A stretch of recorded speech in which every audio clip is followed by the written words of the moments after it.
singing of the Star-Spangled Banner.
If the stadium faithful have anything to do with it, there should certainly be no fatigue problem for the Chicago Blackhawks. You think this was an important game or something, and one of the few games remaining.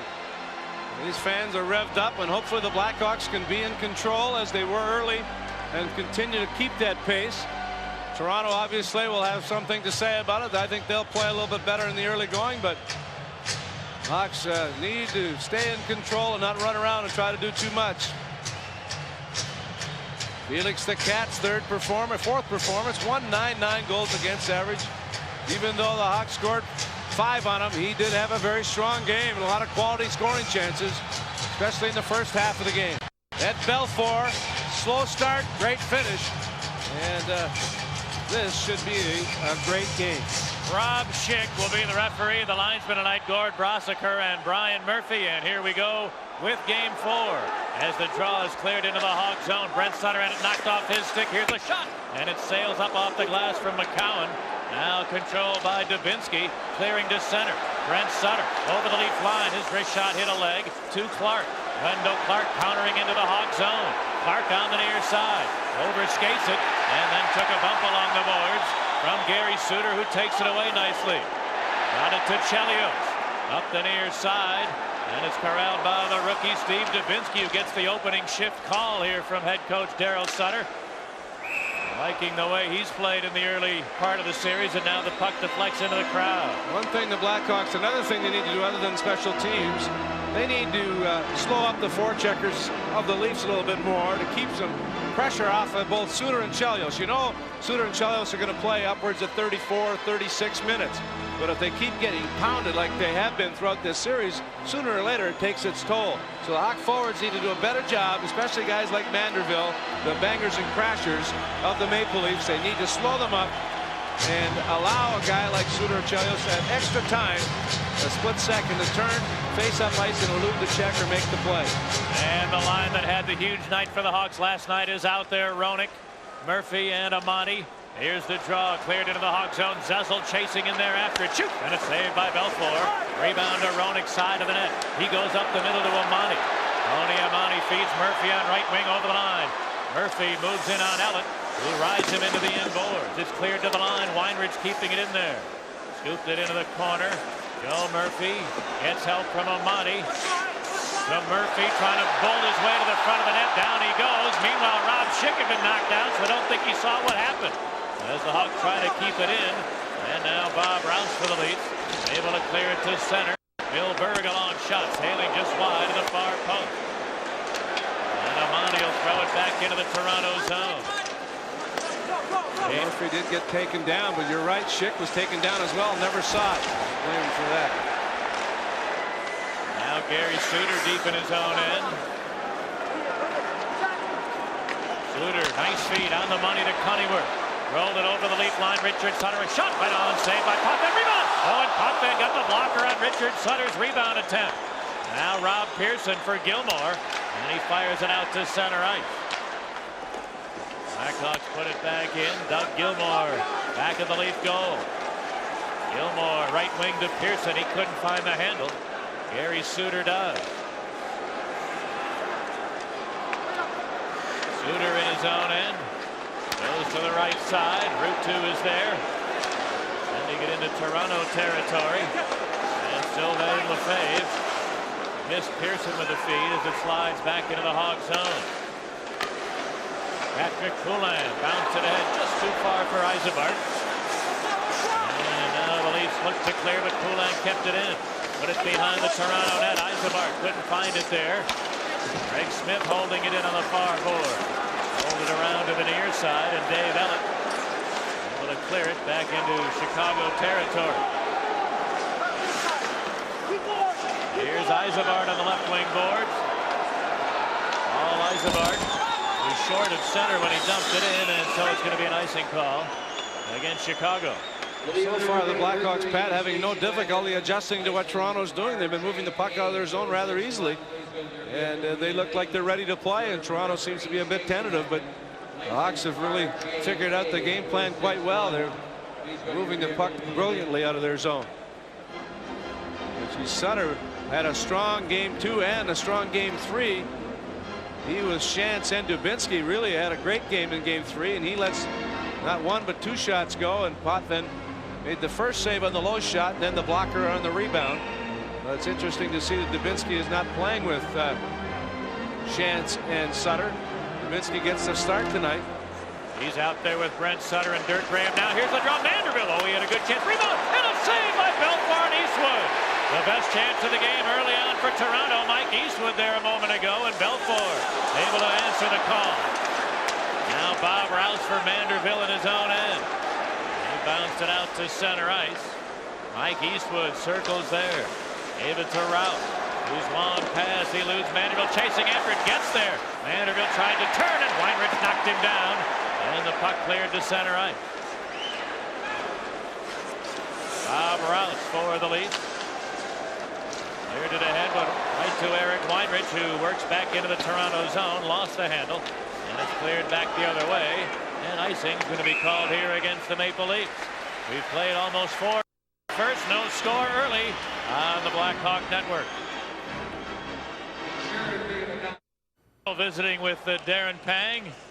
Cliff, one of the many former Blackhawks on hand, as he is very often here in Chicago Stadium. Here's the draw now, controlled by the Leafs, and Jamie McCowan fires a long shot that Belfour gloves.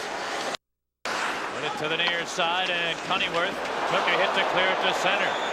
He knew he was going to get hit and held his ground under pressure from John Cullen. Nice play from Cunningworth in his own end. Cullen doesn't exactly put the fear of the Lord into you because of his size, but he'll hit you. Still knew you're going to get hit. And Cunningworth did make the play. Now Jeff Shantz trying to work to the front of the net and had it stripped away, and puck rolls free on the near side. The Leafs able to clear it to center. Wendell Clark over the Hawk line on Weinrich. Quick turn on the near board to the late coming Cullen cutting in. He couldn't pull it to the backhand. Now centered. Came through to the near side. Gill. Todd Gillibrand shot and a save. Rebound. Belfour, great save on Andreychuk. And the rebound to Shantz. And now after the fact, the penalty. All that was going on around the Hawk net was not going to draw a penalty. And now we may have a couple being called here as Carney and Andreychuk had quite a duel going in the slot. Well, Ed Belfour is by far had to come up with 3 better saves already than Potvin, and he just makes 2 right there in succession. Excellent work by Wendell Clark to spin around and then get it into Gill. Gill shot kicked away. Andreychuk with tremendous reach. Difficult for a defenseman even to stop him or tie him up. He got the shot on goal. Belfour again with the right leg. 2 excellent saves for Ed Belfour. Offsetting minor penalties though to Carney and Andreychuk, and I think the Hawks get a break there. It looked like Carney was going to get a penalty on his own. people talk about clearing the front of the net. You've explained before how difficult that is. In the case of a big guy like Andreychuk, what do you try to do? Get to his stick side and try to tie that up? You got a body position angle, hold the stick, do whatever you can. Try to get it on his backhand as opposed to his forehand. It's almost impossible to move him, but somehow get the stick between his legs, spin him around, try a myriad of possibilities, hack him in the back of the leg, the ankle, do whatever it takes. And hope he doesn't whack you back. Well, the Leaf goal knocked off the moorings with a couple players circling around. So we'll have 4 skaters aside for the first time in this game. And the Blackhawks have had maybe one decent scoring chance at the offensive end, and Ed Belfour's already had to come up big a couple of times in the first 5 minutes of the game. He had a good save earlier on Eastwood. He makes 2 in this last shift. 3 of the 5 shots have been quality chances. Blackhawks have had 2 shots on goal, both from Richard Sutter in the same sequence. And they weren't exactly tough saves, but still Potvin had to get the blocker on the rebound attempt. Chris Chelios deep in his own end. Gave it to Gary Suter, whose pass hit the skate of Murphy. I think it was intended for Roenick. And now Suter able to capture, sending Murphy to center. He put it to Roenick, racing over the Leaf line. Roenick weaves to the near side. He got away from one man, trying to cut in there. He did. Oh, check by Mironov to Suter, shooting and hit a leg. And Mike Gartner able to tip it back to center. Great work and determination from Jeremy Roenick, and just as he was ready to shoot it, Mironov made a nice defensive play. Here's Murphy over the Leaf line. Into the far corner against Mironov. And Eastwood takes it away. Right to the near side and Rouse. A minute to go in the coincidental penalties. Bob Rouse hanging on as the Leafs are changing players. And now Rouse put it to the near side, held it by Weinrich. His long shot and a save by Potvin. Rebound control by Manderville. He gave it away to Graham, who took a bump along the boards. Now Brent Sutter trying to jam it loose. He did to Graham. And Ellen got to him on the near side, and Manderville takes it away. And Manderville got it to center and a circling Mike Eastwood. Eastwood to the Hawk line. And it knocked off his stick and then got knocked down on a good hit from Wilkinson. Back comes Sutter over the line to Graham. Running interference for him. He shoots. And Graham shot deflecting way up into the crowd. The Leafs played that one very well. A 2-on-2 situation. Both defensemen stayed in their ground, did not crisscross, did not get involved, and Todd Gill was able to break it away and then deflect it into the seats. Eastwood takes the worst of that when Wilkinson hammers him to the ice in the corner. A bit of a sluggish start for both these teams. I think they're just slowly getting involved. Nothing like a couple of hits to get you involved, is there? Hit or be hit. Both these teams probably very nervous coming up the stairs to start this game, and to get rid of some of that tension, it's always best to hit somebody. Even if you're not expecting it and you get corked and you bounce right back up, that has a tendency to loosen you up a little.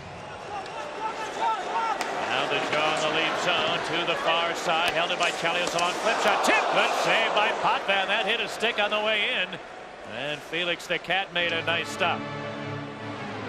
Chelios just snapped it as Wendell Clark was coming around and pressuring him, but as he was backing away, just snapped the wrist and it hit a stick. It was probably going wide, but it redirected right into the midsection of Potvin. On his knees, and Potvin looks very calm. Belfour off to a great start. Blackhawks getting a few more scoring chances in the last few shifts. Weinrich with a good shot. And in 2 seconds, they'll be back at full and equal strength, these teams. And that is the case now as the draw is controlled by the Leafs. Gilmore feeding Clark to center. Wendell Clark puts Ellen over the Hawk line. Dave Ellen against Suter to the corner, and the puck rolled free to Chris Chelios, whose outlet sails up over the glass and into the crowd. 13 minutes remaining in a scoreless first period in Game 4 on the Blackhawk Network. Jeff chance, and Doug Gilmour to the right of Belfour. Here's the draw. Gilmour kicked it loose to Ellett. Chipped it behind the net. Gilmour's there trying to center, and Chance able to steal it and roll it back into the Toronto zone. Nikolai Borshevsky is a change. He's back in the Leaf lineup tonight. Played the first 2 games, was a scratch last night. But he's out there now with Gilmour and Andreychuk, and this was the line that played together for the better part of the regular season for Toronto. As it's dumped into the Maple Leaf zone. Potvin rolled it to the far side. Andreychuk bounced one, not out, held in out of midair by Chance to Cunningworth. Cunningworth to the far corner, tried to center it, hit Eisenbart in the foot. And Gill came up with it, couldn't get it out. Chelios a long shot, good save by Potvin through traffic. Rebound Cunningworth, and he was unable to corral it. Now Borshevsky back into the Hawk zone, dropped into Gilmour, cutting in, couldn't pull the trigger. Eisenbart got to him in a hurry and made a good defensive play. Christian Ruutu comes out with it, cleared it ahead to Suter, gets over the Leaf line, and Borshevsky able to prevent a shot from Gary Suter. Now Suter in the far corner leaves it there, and McCowan picks it up for Toronto. Jamie McCowan had his pass picked off by Chelios. Bringing it back into the Leaf zone, and too high as it sails up into the crowd. Talk about a game of inches, Pat. Chris Chelios with a great shot that almost beat Potvin. The puck came right out to the near side, and Randy Cunningworth had the stick cocked and ready and was going to crank it up. It hit the skate of Rob Schick and deflected about a foot away from where he was going to pull the trigger. Anticipated the puck coming and didn't get a shot away. Chelios lets it go. The rebound comes off Potvin, off the corner boards, and Cunningworth, licking his chops, is ready to pull the trigger. Bang, it hits the skate of Schick, and away it goes.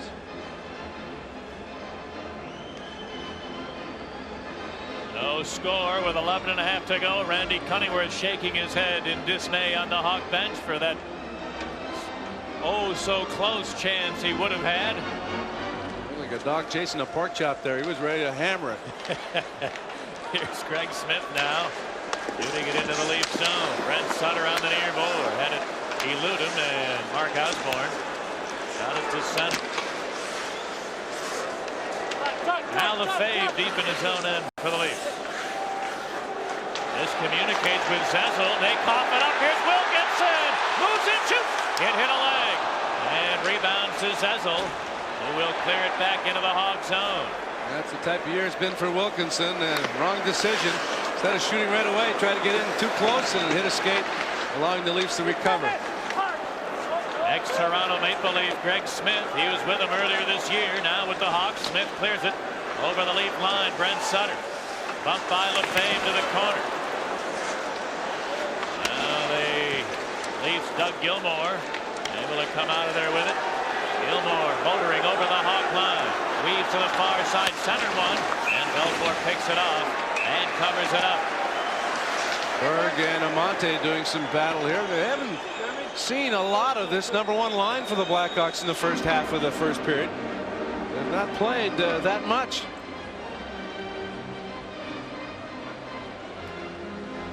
By this time last night, the Blackhawks had already scored 3 goals. Still have 9.5 minutes to go. A little lack of communication by the Leafs, but Wilkinson, instead of pulling the trigger, tried to get too fancy. By the time he decided to let the shot go, McCown was able to get in position.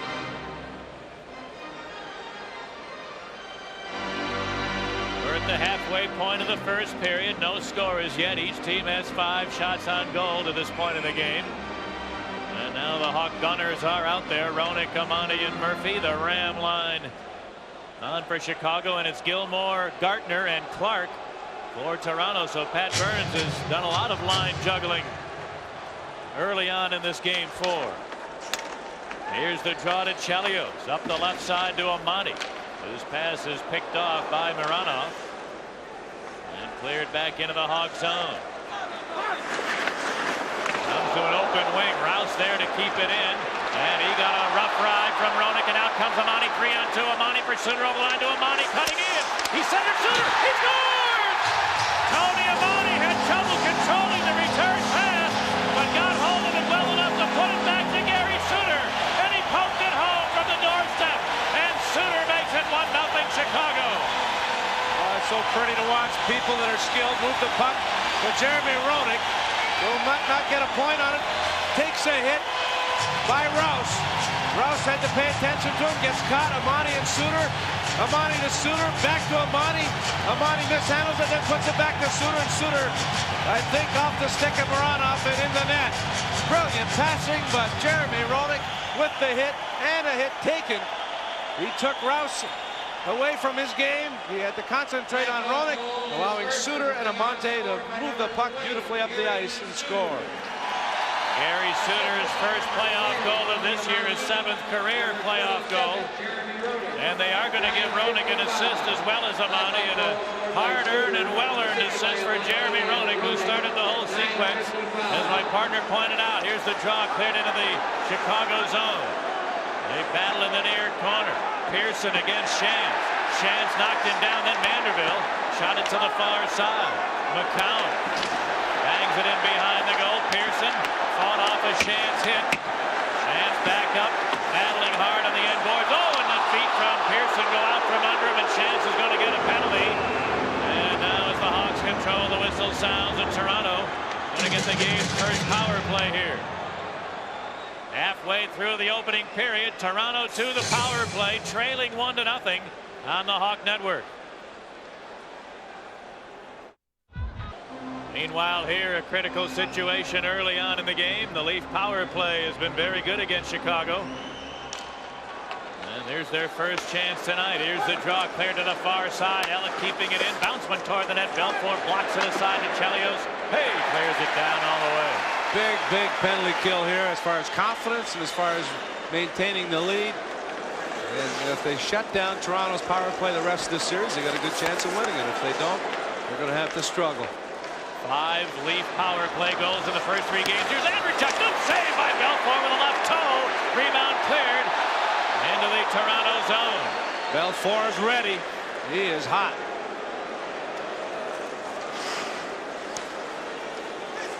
Now the Leafs, Ellett sends it ahead to Dave Andreychuk, the 53-goal scorer in the regular season. Andreychuk put it over the line. Ellett fires. Belfour with the glove. And did he ever look confident with that short move? Belfour shortens up those long shots, Pat, by moving out. And there's not much room for error. He doesn't make the save. It's in. But Ellett all alone. The Hawks focusing on Andreychuk. They're all on that side of the ice. Ellett cranks one up. And Belfour, a confident-looking save. About 5-6 feet outside the crease. And he makes a 30-foot shot into about a 24-footer. And Ellett got all of it, but Belfour robs him. You better ask him how you can turn those putts from 30 footers. Start moving the ball in a little bit. 68 seconds to go on the Chicago penalty. Face off to the left of the Eagle. Christian Ruutu and Doug Gilmour will get ready for the draw.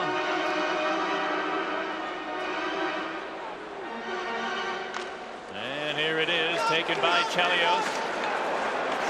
Chris Chelios able to waste a little time before clearing it. It's squirts free to Ruutu. Oh, and he had it open down and shot it wide. And it lays underneath a couple of fallen Leafs. Potvin fell over the top of his own man, Mironov, leaving the goal wide open with a puck laying on the goal crease. And Ruutu was so startled by it, he couldn't put it in initially. Meanwhile, Roenick is arguing that it should be a penalty shot, that Mironov froze the puck in the crease. But I don't think that'll happen, but what a startling situation it was for Ruutu. The dump in by Chelios on the far side around the boards. Potvin comes out to play it, mishandles it, goes out front, and Ruutu was in no man's land. He was surprised as well. He was ready to peel off to pick up a winger on the far side, and he was surprised more than anybody and couldn't find the handle. And by the time he did, he was in too deep, and he put it back towards the front, hoping for a ricochet. But it ended up under Mironov, and they ruled that Potvin froze it. But if Mironov freezes it in the crease, it's a penalty shot. A near disaster for the Maple Leafs, but they get away with no damage done. Here comes Gilmour over the Hawk line. Chelios played the body beautifully. Into the far corner goes Suter. He got tied up there. The puck squirts loose to Brent Sutter. Sutter moved it to Graham. And Dirk Graham wasting a little time before clearing. Half a minute remaining on the Leaf power play. Dave Ellis gave it to Wendell Clark. Circling to the far side, shot it around the boards. Gartner, bump, gets help from Gill for Gartner near corner. Mike Gartner's pass deflected, came back to the boards. And it came free into the corner now. Clark banked it loose. Todd Gill able to keep it in there. Gill to Clark near corner. Put it to line. Gartner. And out of the penalty box comes Chance to strip it away. So both teams are at full strength now. Here's Chance able to steal one, but had nowhere to go with it. Cleared it behind the Toronto net. Now a big hit by Roenick on Ellen. Ellen has broken his stick. Here's Roenick stealing one center. Poulin shoots. Blocked by Ellen. And the puck came free. Two leads collide. Poulin a shot. And a save by Potvin. And he holds on. And the Leafs in a fire drill in their own zone here in the last couple of seconds. Now some pushing and shoving in the far corner.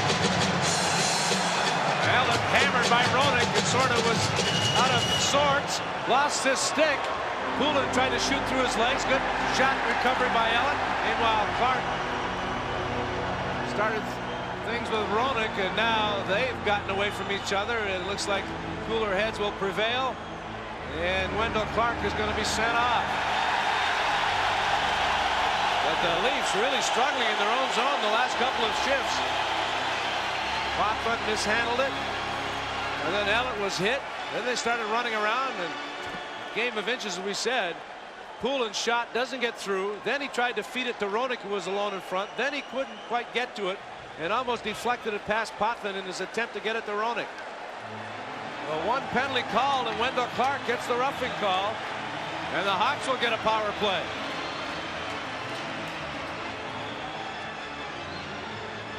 Roenick to Poulin. Ellen without a stick makes a shot block, then hits his glove as Poulin had Roenick wide open, and then it came back to Poulin. He couldn't quite get to it, and Potvin was able to hold on.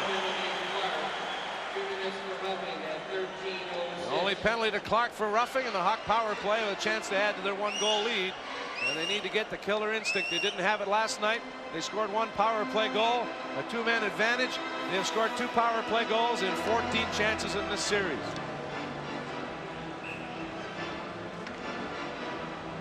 .54 remaining here in the period that's building with each shift. The momentum starting to switch. The Leafs with a good start at Belfort. Brilliant saves, and now the Leafs a little confused in their own zone.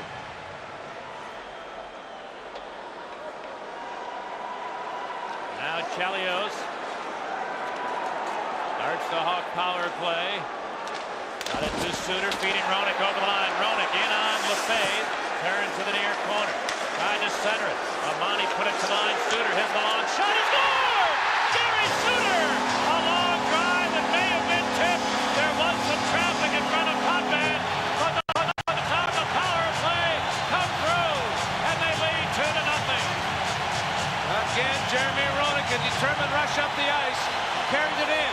Looked like he was going to cut around Lefebvre and go to the net, and he peeled off. He circles to the corner. A man in the slot. Amani goes to the front of the net. Murphy gets it, drops it back to Suter. Anytime you put a man in the slot, it shrinks up the box, gives the defenseman more time if they move to the slot. If they don't, then the guy in the slot gets a chance. Amani might have redirected that. If not, he distracted Potvin enough to screen him, and Suter gets his second of the game. Gary Suter from Joe Murphy and Jeremy Roenick at 13:28. 2 goals for Suter tonight in the last 4 periods of play. 5 assists for Jeremy Roenick. And here's Mironov being taken down, and the Hawks are going to get a penalty.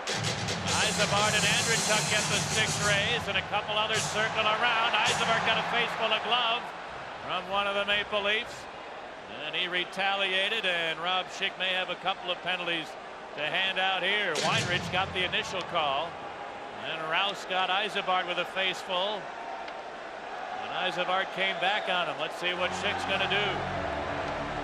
That'll be I think offsetting, Pat. I think it was Yzerman who upended Mironov in the neutral zone, or Weinrich is right there, and you called it. And Mironov goes down, but Rouse gives Yzerbar a smack, and he gets one as well, so it'll be a power play for Toronto. Two Blackhawk players in the box, Yzerbar and Weinrich, and Rouse, the lone Leaf player. Toronto penalty number 3, Rouse, 2 minutes for roughing. So Rouse and Yzerbar get coincidental roughing penalties, and Weinrich got the initial tripping call at 13:37, and so now the Leafs will get their second power play chance of the game. 2-0 in favor of the Blackhawks with 6.5 left in the first. Gilmour, Clark, and Gardner are out there with Ellett and Gill for the Leaf power play. Sutter and Graham for Chicago with Suter and Chelios. Here's the draw, and Gary Suter will clear.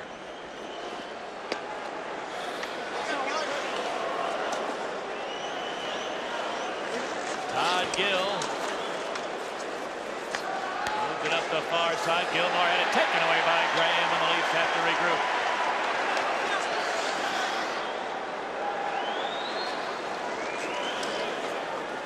Now Dave Ellett misfires on a pass. It slides the length, and icing will be called against Toronto. Very good forechecking by two experienced penalty killers, Sutter and Graham. They've got it down to a science. It's like a wheel. One guy wheels in, the other guy peels off, and then the other guy circles back while the other guy peels off, and it works to perfection in the first half of this power play. Great forechecking. This is, you don't teach this. These guys can read off of each other, Graham and Sutter. Gary Suter off to a roaring start with 2 goals. He has gotten better with every game. Back to the Calgary game, and he has played with confidence, going back to the number 20 jersey and adjusting to the style and being traded. He has really fit in nicely now. Here comes Gilmour, clearing it into the Hog zone. Mike Gardner to the far corner. He and Clark surround Chelios, but Chelios still got control of it. Put it to the far side, but not out. Into the corner, Chelios working hard, came up with it to Sutter. Hey, clears. What a play by Chelios. What a tandem. One guy scoring goals, the other guy stopping goals. Now the Leafs. McCowan moved it to center. Mike Gardner shooting it in. Carney got turned around by Clark, who steals. Put it behind it. Now it's centered. McCowan shot hit like to Gilmour. He scores. Doug Gilmour got a fortunate bounce. McCowan's shot was blocked, but went right to the killer. And Gilmour from the near dot pumped it home. And now the Leafs trail 2-1. The first couple of games in the series, everything went Toronto's way, and there was an example of it. But Carney looked over his shoulder. Clark, I think he knew it was Clark. Clark sort of spun him around, and he was able to keep the play alive. The shot from a bad angle hit a Blackhawk player, Roenick, I believe, and Gilmour from the near circle, almost at the hash marks, had an empty net. Good shot by Gilmour. He got all of it and beat Belfour, who dove in desperation, but over the glove and into the net. Unfortunate bounce for the Blackhawks. The shot hit Roenick and went to Gilmour. McCowan and Gardner are given the assist on Doug Gilmour's power play goal at 14:55. Here's an offside call at Chicago 2, Toronto 1 late in the first on the Hawk Network. Power play. First of all, Roenick is able to carry the puck in. Roll the tape. He carries the puck in and then circles back. Now the key, stop it right there. Man in the slot and a man going to the net. Amante. Roenick makes the pass. Now Murphy. If these guys come to Murphy, they shrink up the box. They all move to Murphy. That leaves all kinds of room for Suter. Let's take a look. Roll it. Murphy's in the slot. Now watch the Leaf penalty killers all collapse. And bang, Suter's able to let the shot go with Amante in front of the net. Man in the slot, critical for success on the power play. And they've scored 2 power play goals in the last 2 games because of it. Blackhawks 2, Maple Leafs 1 with 5 minutes to go in the opening period. Doug Gilmour with that goal now has 2 goals and 4 assists. And just over 3 games played in this series. And here's an offside call against Chicago. Leaf power play is keeping him in the game.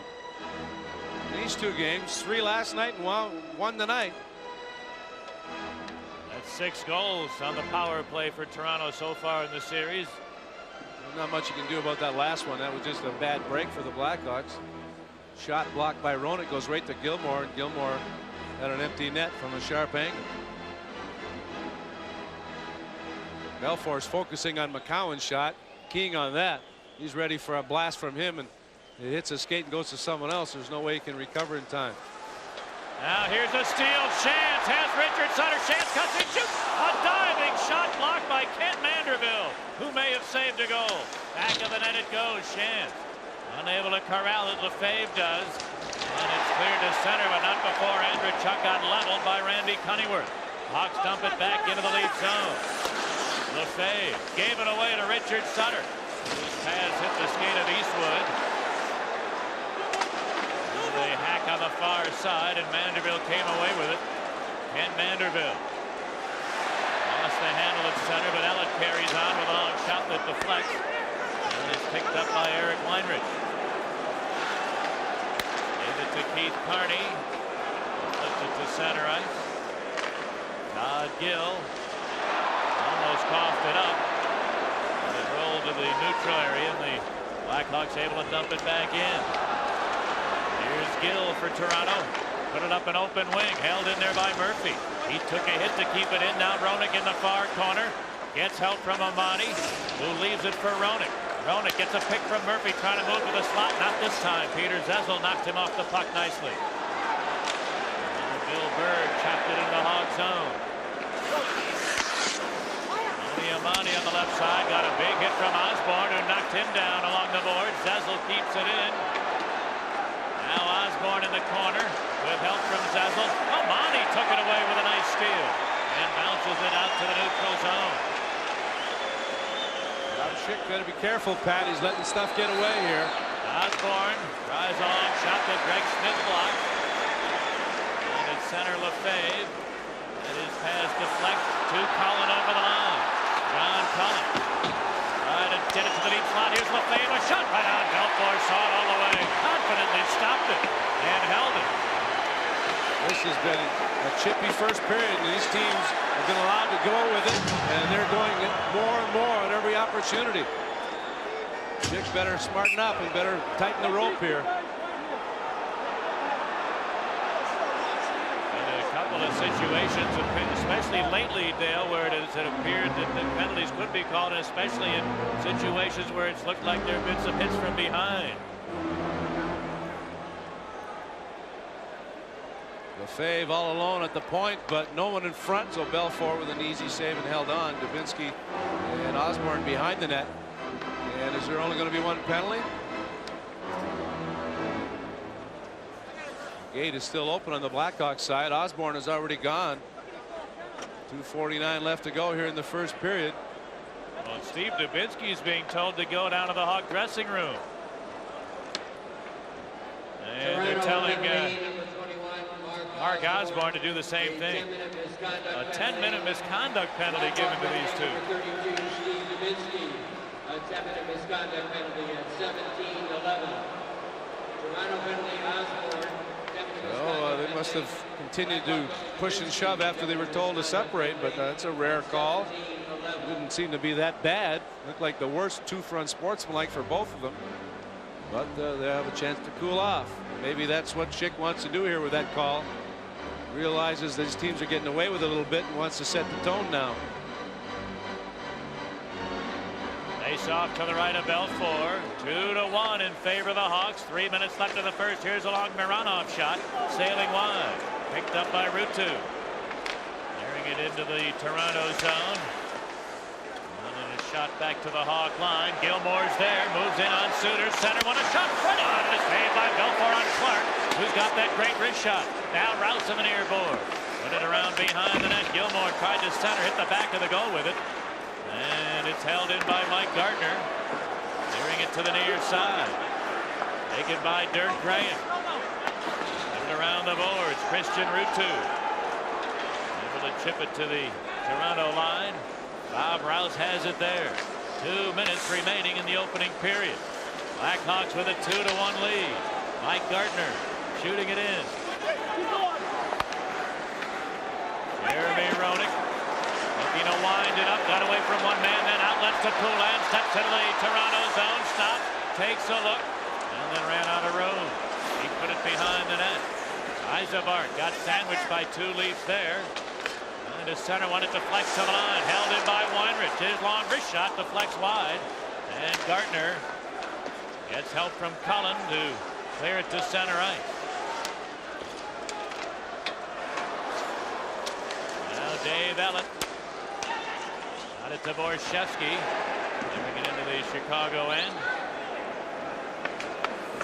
Patrick Poulin goes rink wide. It was nearly picked off. Richard Sutter managed to come up with it and safely clear it back into Toronto territory. And it's going to be an icing call against the home team. Dangerous pass attempt, but Poulin had enough on it.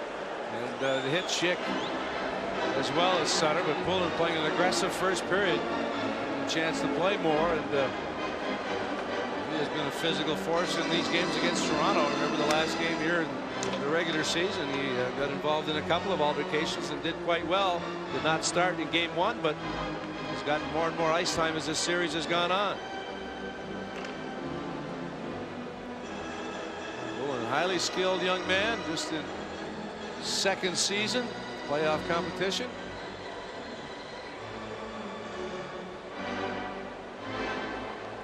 Face off to the left of Belfour. 64 seconds left in the period.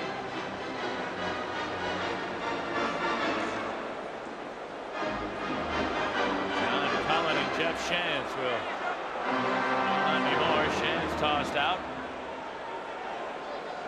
So Cullen and Cunneyworth go after this face-off. And the draw comes to the near side. 1 minute to play in the period. Taken now by Chelios. Right wing for Richard Sutter, who tipped it to center. Leafs put it right back in.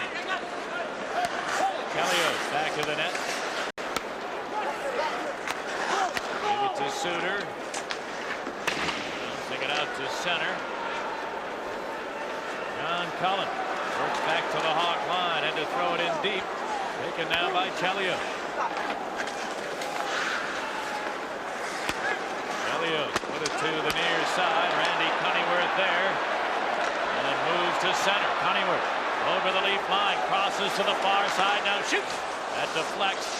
And we're going to have a penalty coming up as Chelios chasing the loose puck was just tackled along the far side right in front of the referee. And Andreychuk, I believe, will have a seat. I think the fact that Andreychuk took him down was because the Leafs were pulled down twice, once in the Hawk zone, once in the neutral zone, and no calls were made. So Andreychuk figured, well, might as well take a shot at it. Nothing's been called in this period, and he takes Chelios down from behind. And the Hawks, with 18 seconds, will have a power play, a chance to get a quick shot at Potvin with the face-off just inside the Leaf zone. Number 14, Dave Andreychuk, 2 minutes for holding at 19:41. Well, the Hawks can return the favor with another power play goal. Suter has a power play goal, an even strength goal. Gilmour has the lone Leaf goal on the power play. Two guys that can have a great night with that 1-2-2 situation that the Leafs use as a forecheck.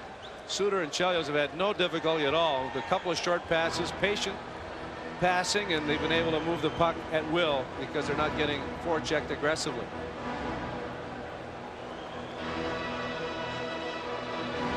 Face off to the left of Felix Potvin. Roenick and Zezel for the draw. And here it is, bouncing around to the Leafs, and Lefebvre clears it.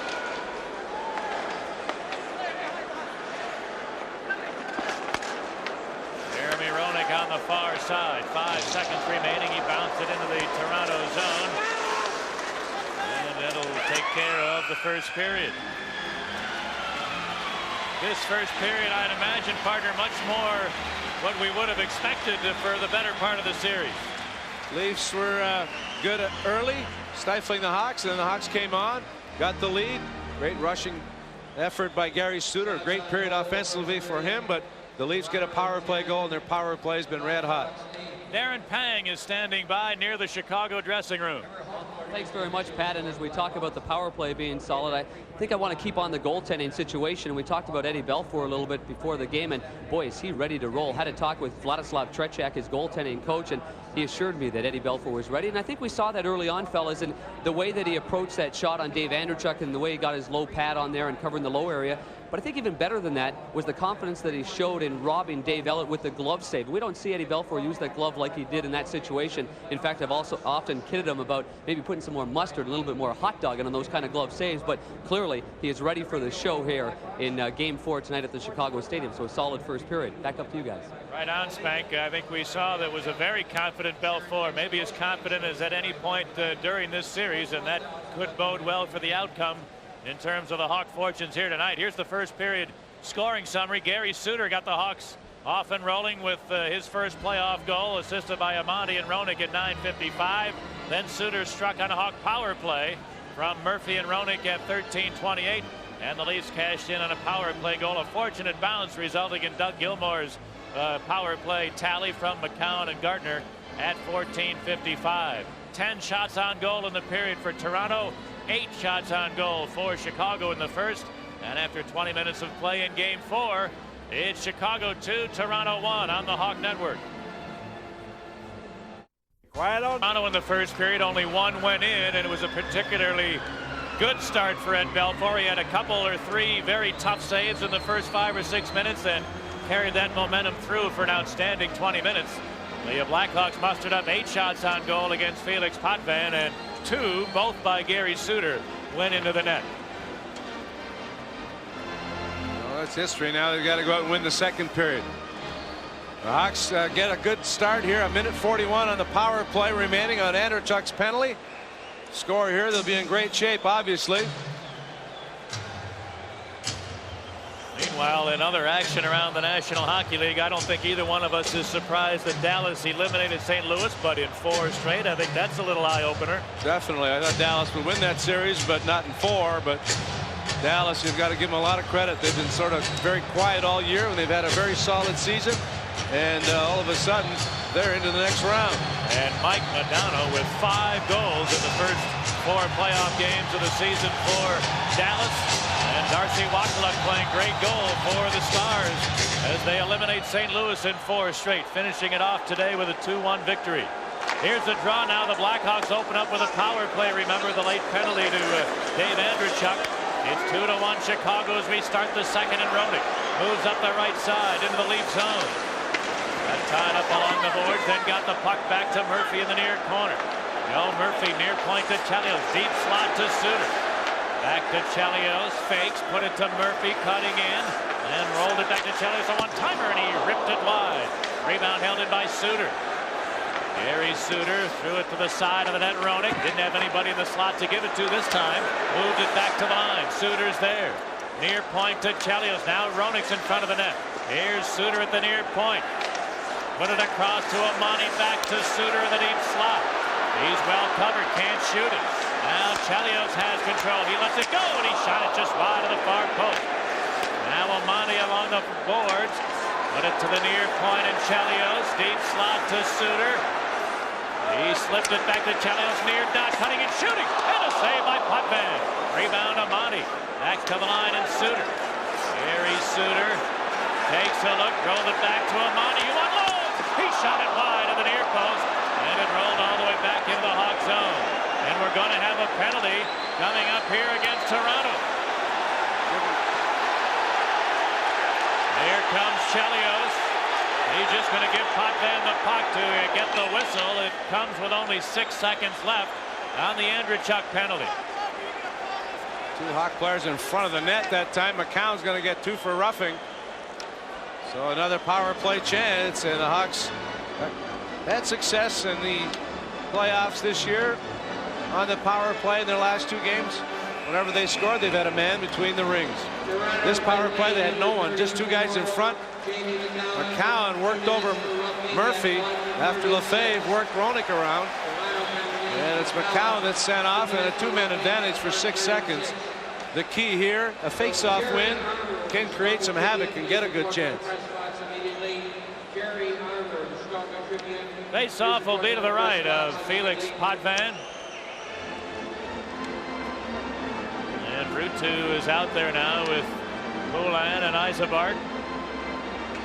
Carney and Weinrich the point men. And the draw, Gilmour battled it loose out to center ice. And that'll take care of the first Toronto penalty. So it's a one-man advantage still for the Hawks. As Gilmour managed to steal one from Yzerbark, clearing it into the Hawk zone. Keith Carney moves it ahead to Weinrich. Clearing it into the lead zone. The Hawks were short of center icing. It is going to be called against Chicago.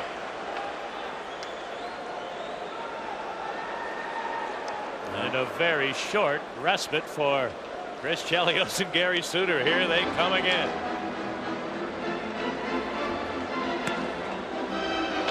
Talked to Gary Suter last night after the game. I said, "How you feeling? You tired?" He said, "No." He said, "I feel rested. Last night we had less ice time than we've had in the other games." So he felt pretty good, and obviously it's showing here in this first part of the game with 2 goals. Face off to the left of Belfour. And the draw picked up by Suter. Now Chelios leading the charge. Put it to Suter. Goes rink wide for Yzerbark. Chipping it in behind the net. Cleared it over to the far side. Poulin came out of there with it. Side of the net for Yzerbark. He leaves it in the corner, and Gilmour able to slide it to center ice. A minute to go on this Hawk power play. Roenick lost the handle at center, and Gilmour will try to waste a little time. Doing so beautifully. And finally cleared it to the Hawk line. Back comes Roenick. Jeremy Roenick into the Toronto zone on the far side. Stops, centered, one to Amani. Fire! Right on! What a save by Potvin! Amani got all of that. Now Roenick lost the handle of Manderville. He couldn't get it out. Suter did well to keep it in. Put it to Murphy. Now Chelios near point, a long slip shot is blocked by Ellett, who clears. Well, Gilmour took 2 dives that time, and both of them went undetected by Schick. Now Bill Berg over the Hawk line with a long shot. Belfour makes the blocker save on that, and the rebound taken by Amani. He flipped it to the far board. Roenick bumped by Lefebvre, and Amani came out of there with it for Weinrich over the line. Flipped it weakly toward the net, and Potvin was going to play it, but now goes down to cover it up. So 2 straight Hawk power plays killed off by the Leafs in a very important sequence for them. Definitely a chance for the Hawks to put them away. They have been unable to do it throughout most of this season.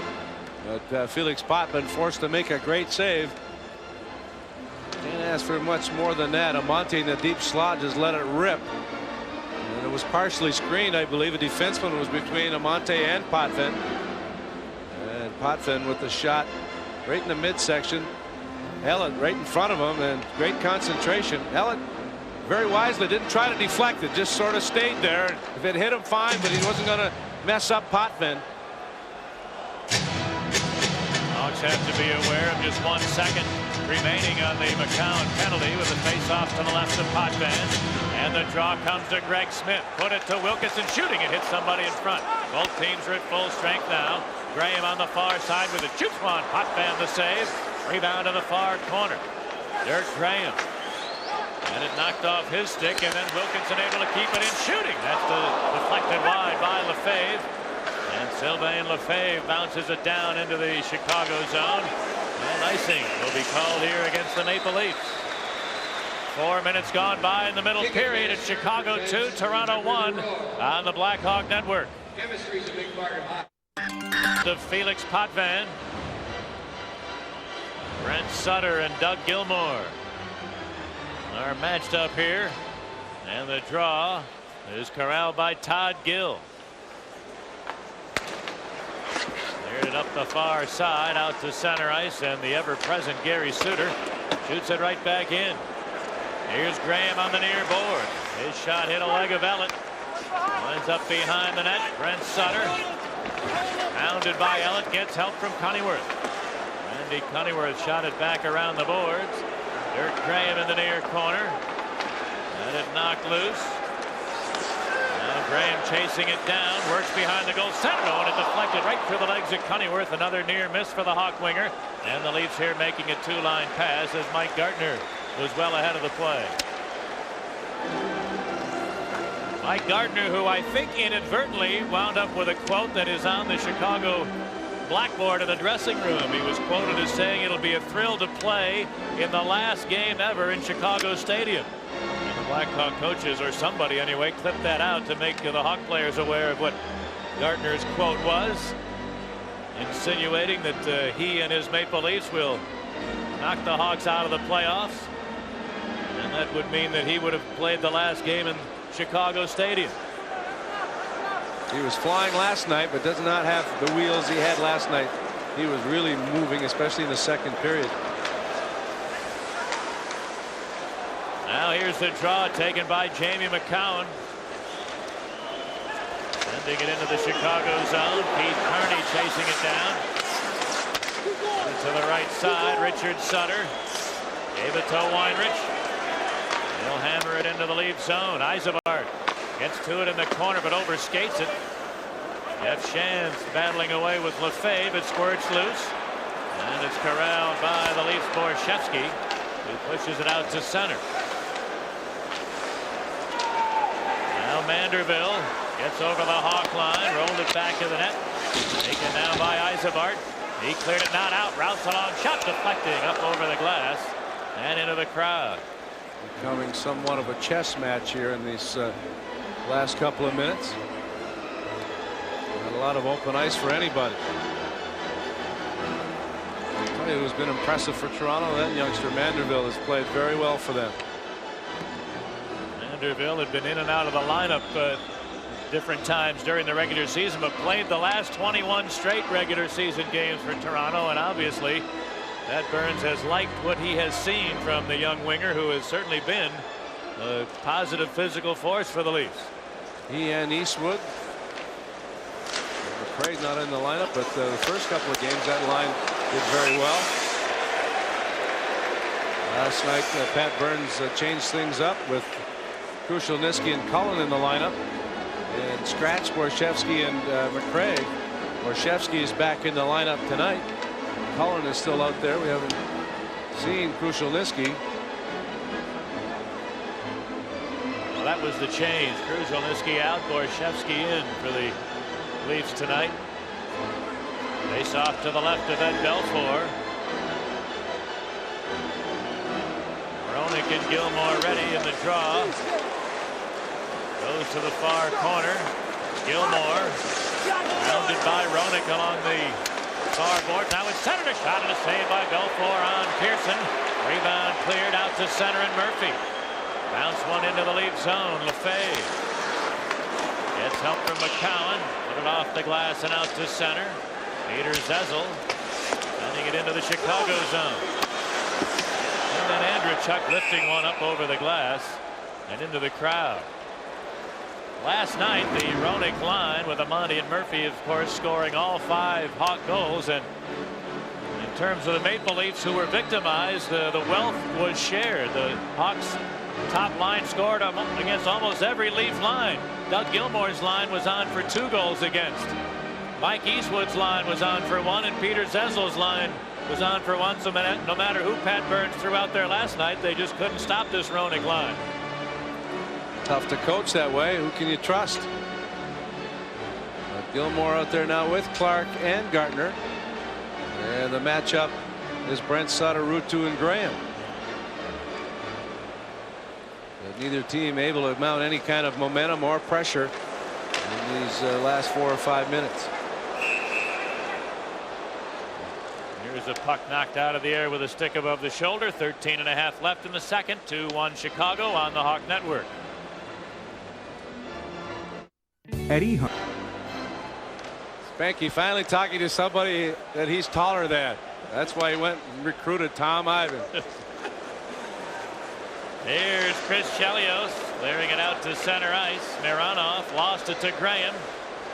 Graham got away from Mironov, shoots, but it was deflected by Gartner, who recovered nicely and sends it up into the crowd.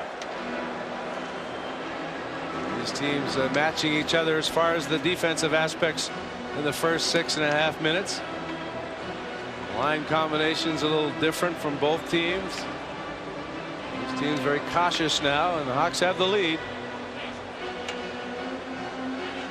Type of game where it's only a 1-goal advantage, but sometimes the way these teams play, that could be enough, as long as the special teams don't get carried away as far as the offense is concerned.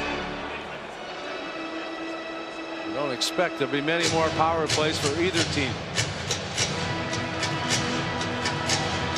Face off to the left of Potvin.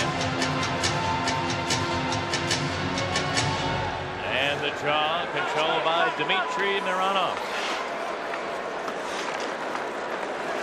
Mironov's pass deflecting. Oh, and it just eludes Graham. And the Leafs Clark able to clear it to center and Ruutu. Put it back over the line to Cunneyworth, who gets it in deep. Rouse. Bouncing one back to the center ice area. Chris Chelios. And his pass deflect. Now Collin got away from Chelios. Moves in there. Collin takes a look. Shoots. Belfour the save. His first big save in the second period. Puck squirted away in the neutral zone from Chelios, and Collin snuck by him and had 2 men with him. Chelios just passed to Graham off the end of a stick behind him, and then Collin slipped it through his skates. Collin with 2 men with him. The Hawks peeled off nicely and allowed Belfour to play the shooter, and Collin tried to go through the legs through the 5-hole, but Belfour gave it to him and shut the door to keep it a 2-1 Blackhawk lead. Hawks were smart there. They didn't overplay and go to Collin. They allowed Belfour to play him one-on-one, which was all the goaltender asked for. To eliminate the receiver and allow the shooter to go one-on-one with the goaltender. Belfour won that battle. Now the draw to the Leafs. Here's a shot deflecting wide. Borschevsky got to the Gilmore face-off win. Gilmore in the far corner gets help from Borschevsky. Centered one. Deflected away by Suter. Away from Andreychuk, who was poised to shoot it. Now Gilmore behind the net. His pass stolen by Poulin, who works his way to center ice. Patrick Poulin to Yzerman over the line. Back to Poulin, just too far for him. Into the near corner. Yzerman came up with it, leaves it for Poulin behind the net. Battled it loose to the slot. Ellett without a stick, able to kick it free for the Leafs. And it winds up at center ice. Ellett doing his impersonation of Dominic Hasek in this game. That's the second time he's lost his stick. Now Gary Suter in his own end. Bounce one ahead to Roenick. Jeremy Roenick over the Toronto line.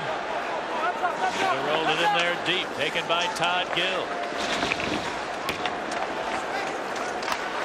Gill put it to the far side, and it winds up on the stick of Gilmore. Stepping into the Hawk zone. Gilmore center one. Here's Osborne right in. He whiffs, and he might have been poke checked by a diving Chelios. Osborne again. Shoots. Belfour the save. Rebound control by the Hawks. Richard Sutter able to move it to center. Jeff Shantz 1 against 2 over the line. Looks for help. And McCown able to knock him down in the corner. Now Richard Sutter had it knocked off his stick. 4 players dueling in the far corner. And McCown able to roll it away, but not out. Cunneyworth for Shantz. Shoots. And from a tough angle, Potvin made the save. Rebound Cunneyworth. Great save by Potvin. And now the Hawks trying to keep it in. And the linesman says that that didn't happen. The offside call is made by Brian Murphy. But Ed Belfour came up big at one end, and Felix Potvin answered at the other end.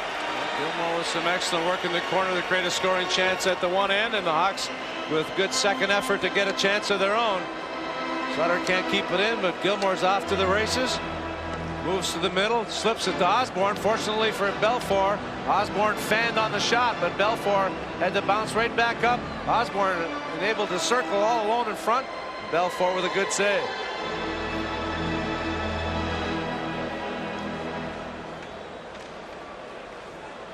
Still 2-1 in favor of the Hawks. We're almost midway through the second period. Brent Sutter circling deep in his own end. Now gave it to Greg Smith, who bounced it to the Toronto line. Dubinsky. And we're going to have a penalty coming up here as Neil Wilkinson, I believe, was worked over right in front of the Hawk bench. He's trying to shake off some cobwebs. Got hit in the side of the head and doesn't have far to go to get some attention from the Hawk training staff. But now it appears the Blackhawks may head to the power play. 2-1 Chicago on the Hawk Network. Third straight power play for the Blackhawks. Zezel for high sticking. Hawks better score here. As you know, Toronto's going to get the odd one from here on in. Third straight, fourth of the night. 1 for 3 of the Blackhawks. Now Belfour had some contact with Manderville, who was chasing after Suter, but no harm, no foul, says Rob Schick. And now Joe Murphy clears it into the Toronto zone, but Roenick was standing still on the dump in. Lefebvre got to it easily, and his clearing effort sailed up into the crowd. No sense dumping it in from that deep. Got to do it from the red line where the players are going at full speed. Roenick thought he was going to maybe get a pass, or he thought Murphy might carry it in, but he decided to dump it in, and the Leafs with an easy chance. Mike Gapsky now goes out to see Ed Belfour.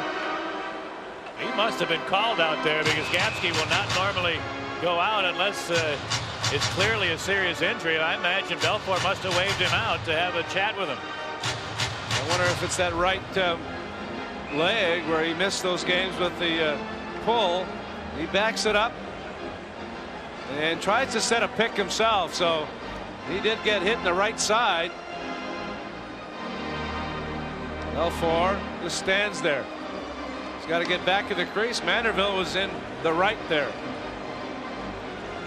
Belfour put himself in a position to set a pick on Manderville and might have done some damage to his right leg. It's a fairly short conversation with the trainer Mike Gapsky, though, who now is back on the Hawk bench. And we're halfway through the second period. 2-1 in favor of the Hawks, who have a minute and a half remaining on a power play here. Pat Burns screaming at Schick for this delay. I think it was all planned. He thinks it was to give Chelios and Suter maybe a bit of a breather. Face off to the left of Potvin. And Murphy encroached on the circle, so Roenick will be tossed out of the draw. And Murphy poked it loose to Roenick near corner. Back to the line, Chelios. Deep slot to Suter. Back to Chelios. Now Murphy. The Hawks moving it around the perimeter. Suter now tried to center it. Murphy put it to Chelios. Here's the shot. Potvin, good save through traffic. He snared it with a glove and held on.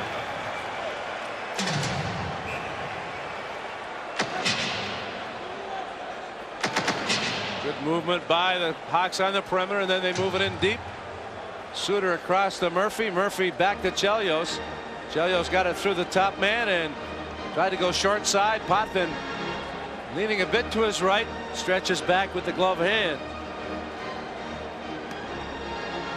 Good save. That shot was labeled for the inside part of the near post.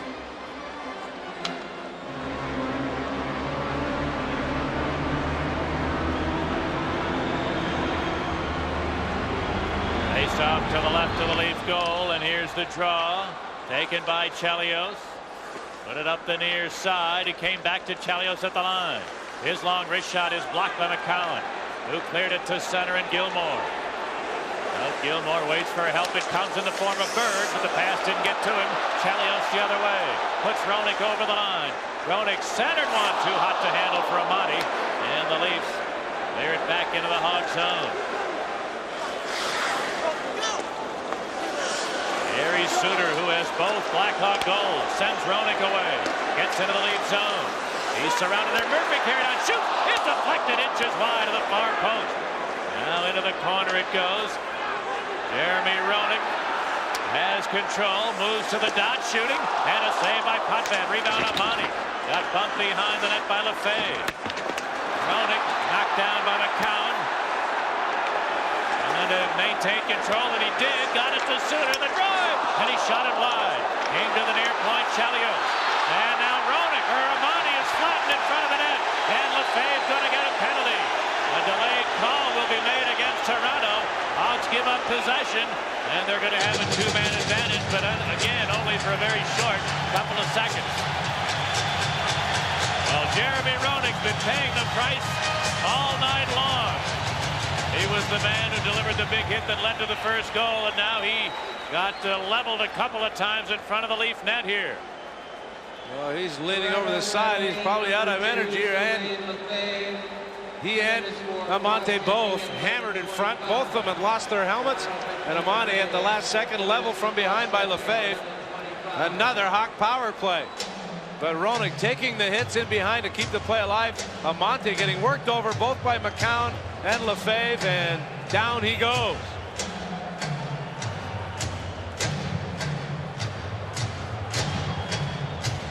Well, Toronto taking the bad penalties like the Blackhawks in game 1.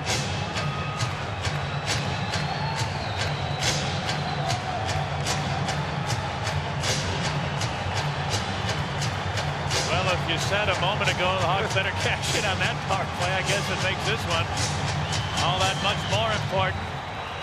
It's now the 4th straight Toronto penalty. Here's the draw. Yzervart into the near corner. Rolled it around the board. Poulin and Ruutu. And they come out of there with it against Rouse. Puck squirts free, and Zezel couldn't get it by Weinrich. But now it is cleared finally to center ice.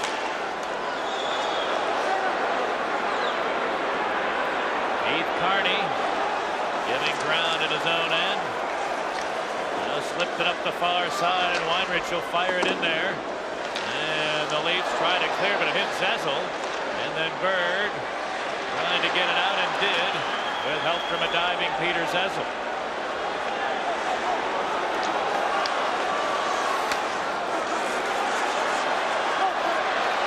Eric Weinrich sends it to Roenick up the left side. He motors over the line. Roenick lost the handle moving in, and Manderville got it to Todd Gill, who fires it around the boards. Not out. Chelios put it behind the goal. Came in front of Monty, and a save by Potvin.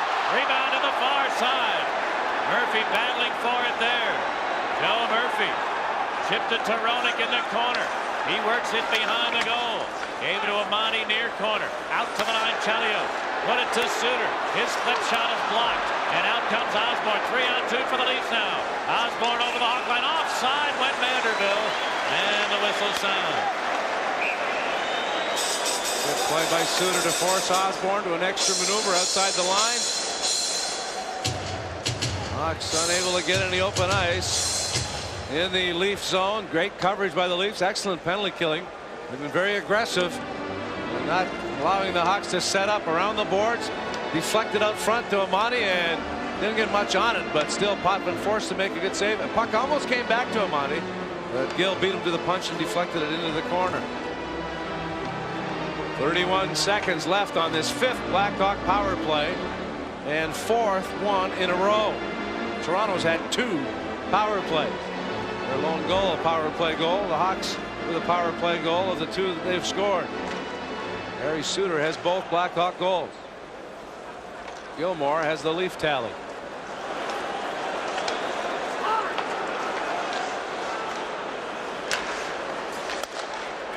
Now there's time for just one quick rush on the Hawk power play. Weinrich rolled it loose at center. Brent Sutter over the Leaf line. Sutter to the near corner on Elliott. Leaves it there for Cunnyworth. He lost the handle, and now Weinrich's able to keep it in. Got it to Brent Sutter. He takes a look. The Leaf penalty's over. And Sutter unable to get it to the front of the net. Now Graham centered. Sutter! He hacked it out of midair just wide. Rebounding to the far side. Taken by Cunnyworth. Rouse ran into him. And now the Leafs are back at full strength as Gilmore carries it back to center and shoots it in. And behind the play, what's Cunnyworth doing? That's a bad penalty after getting 4 in a row. 150-60 feet from his own end. He takes the legs from under Bob Rouse, and that's a bad penalty. You knew that they were going to be looking after 4 straight. You take bad penalties, inevitably the team seems to score, but that's a bad. Blackhawk penalty number 19, Randy Cunnyworth. Well, Bob Rouse and Randy Cunnyworth had a battle going in front of the Leaf net, and as the play was in the Hawk zone, those two were still deep in the Leaf zone, and Cunnyworth just chopped the legs from underneath Rouse. A very poor maneuver on his part. And now the Blackhawk penalty killers and Ed Belfour will be asked to make amends for a play that I would imagine a veteran player like Cunnyworth would like to have back. Control those emotions. It's been a physical, frustrating game. Not a lot of open ice. And still, after 4 straight, you know they're going to look one way a little bit more than the other. Maybe Rouse gave him a shot and then got away with it, but still, you can't do that in a playoff situation when you need to win the hockey game in a 2-1 game. Wendell Clark, a stuff shot and a save by Belfour. Rebound near side, held in by Mironov. Put it side of the net to Clark. He steps in behind, takes a look. Clark put it in front. Gilmore's shot blocked by Chelios. Came to the near corner. And it's held in now by Gardner. Top of the ring, he lets it go. It's blocked by Graham.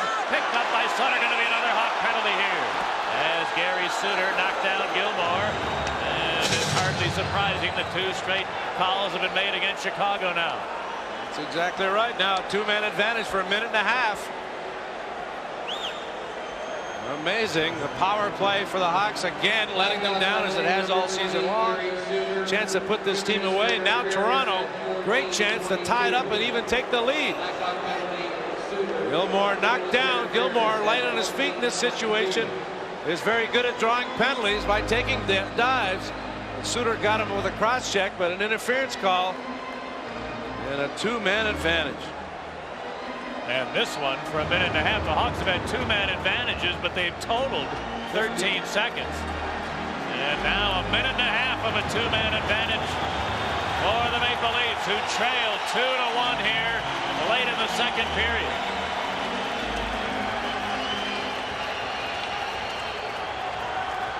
Face off to the left of Belfour. Gilmore won it to Gill. Now Mironov top of the ring. Put it back to Gill. Again to Mironov, who takes a look, side of the net. Truck centered one, deflecting to Graham. He couldn't get it out. Mironov kept it in. Now Gilmore far circle. Moves to the side of the net. Centered, they score. Dave Andreychuk banked one in off the pad of Belfour, off a nice goal mouth pass from Gilmore. And Andreychuk has tied the game at 2. Well, you get a chance to clear the puck out of your zone and you fail to do it. Dirk Graham with a backhander that was kept in by Mironov. And sooner or later, that's going to backfire. Gilmore right across the goal mouth between Chelios and Belfour. And Andreychuk buries it. Great passing combination there, but Mironov kept that clearing attempt in. Graham was able to clear that out with a little more authority. It's a backhand clearing attempt. Couldn't get much on it, and it backfires. Gilmore and Mironov get the assists at 14:40, and now the Leafs continue with a 1-man advantage for another minute and a half. And an opportunity here for Toronto to get in front for the first time tonight. It's dumped into the Hawk zone. Gilmore put it around the boards. Andreychuk. He slipped it to the line, but missed his 2 teammates there, and they have to regroup at center. Here's the Leaf captain, Wendell Clark. Clark gets help from Mironov, stepping over the line with a wrist shot. He just missed the near post with that bullet. Rebound taken by Weinrich. Bounce one to the near side. Roenick hustling to get to it. Hey, clears it down all the way.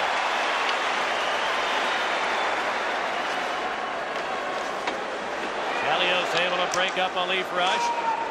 Only get into Toronto territory.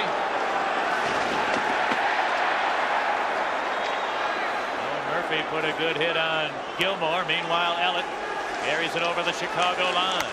Rolled it in behind the goal. Taken by Weinrich. Hammered it around the boards. It deflects to Murphy. No, Murphy with Sutter. To the Leaf line. He'll just chip it in there. Sutter chasing behind the Toronto net. Works his way to the near board for Wilkinson. Put it to the corner, Graham. He's wrapped up there, and Wendell Clark miscues on a pass, and the Leafs will have to regroup. That'll do it for the second Hawk penalty, and now both teams are at full strength.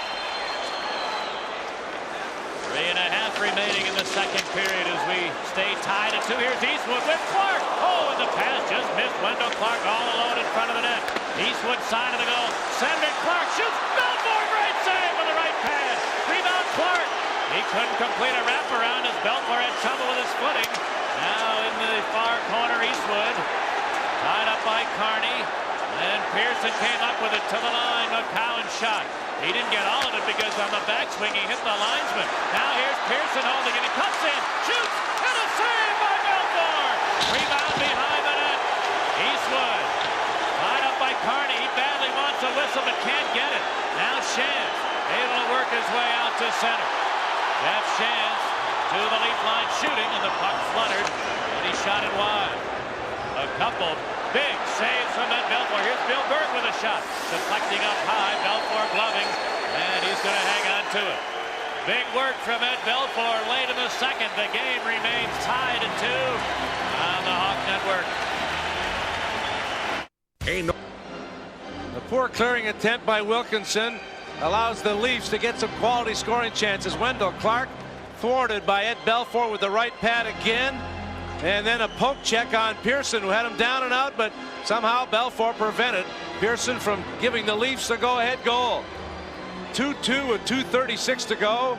And the Leafs, Pat, 7 power play goals in this series already.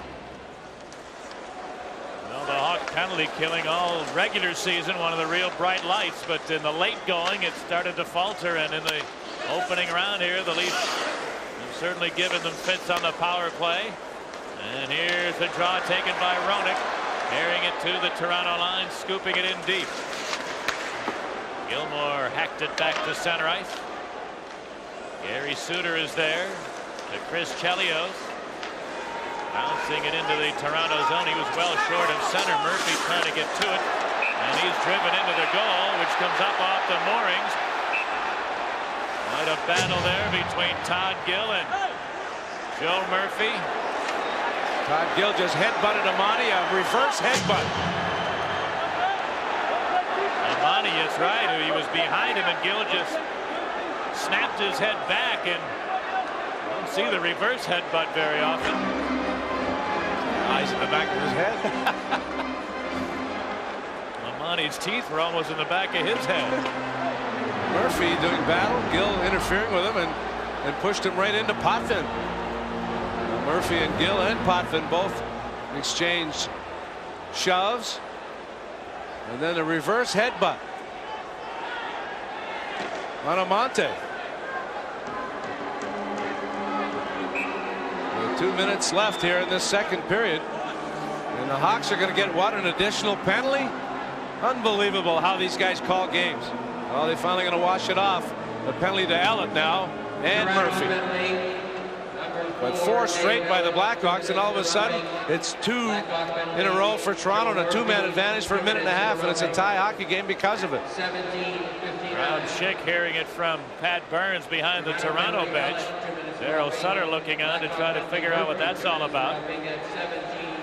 Conversation a short one, and coincidental minors are given to Ellett and Murphy. At 17:59.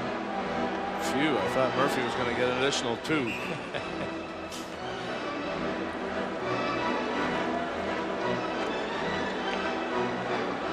So we'll have a face-off deep in the Toronto zone. Back to 4 skaters aside now over the last 2 minutes of this second period, and the game is tied at 2. Gary Suter with both Blackhawk tallies. Doug Gilmore and Dave Andreychuk, the big guns for Toronto so far tonight.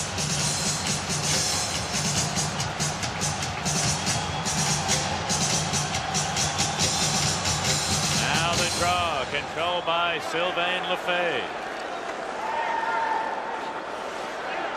He waits for the Leafs to make a player change as Berg went off and Gartner came on. Now Carney in his own end.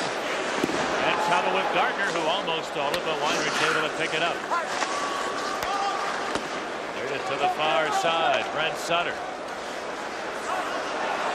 Going the other way, deep in his own end. Finally gets help from Weinrich. Back to Sutter into the Leaf zone. And they say Graham was offside on the play. Very tentative Chicago team in this sequence. They've been tentative since that power play goal by Toronto that tied it up. They have to find a way to control their emotions, get back into the thick of things by dictating the pace. Toronto seems to have a bit of an edge right now. Chicago seems to be a little bit more tense. Minute 26 remaining here in the second. A minute 25 in the offsetting minor penalties. Shots on goal, 19 for the Blackhawks, 20 for the Leafs. Bucks with 11 in the period. Toronto with 10 in each of the 2 periods. Dmitry Mironov has a goal and 4 assists already in the series.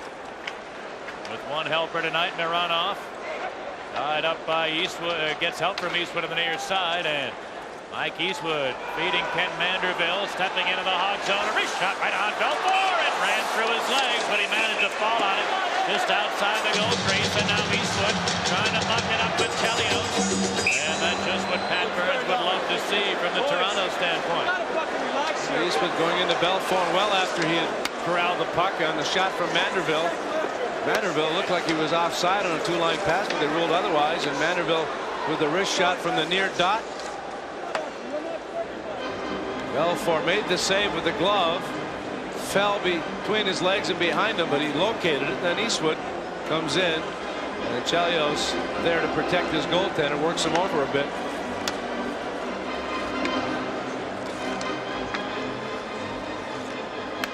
Chelios looking for got a screw loose in his helmet.